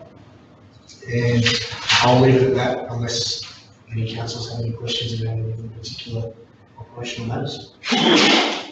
Just in regards to item 24, is it saying there's a report coming to us or a presentation coming to us next fortnight? Yeah, through the chair. So you'll recall a month ago we discussed that opportunity in Blackwater. So the planning team is going to piece together a workshop to get all of the councillors, and we're going to run through that at the next meeting to discuss opportunities, looking at the planning implications around the particular Blackwater area that's been sort of ongoing for a little while. So we're waiting to get the right date for all of the councils and our planning team to finalise that.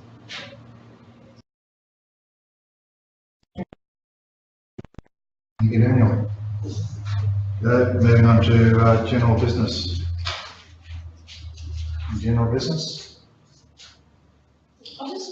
It's not really related to this committee, but I just wanted to acknowledge we've got someone in the room who will be parents. Sorry, Scott Evie. But I just wanted to mention Evie has recently moved to the region for last 12 months. Yeah, 12 months. And is studying a Bachelor of Social Science, majoring in Politics and International Relations. So there's a very keen interest in local government, and certainly has been recommended to Scott to pursue that interest and grow that interest here locally. So I just wanted to acknowledge Evie in the room and thank you for your interest in your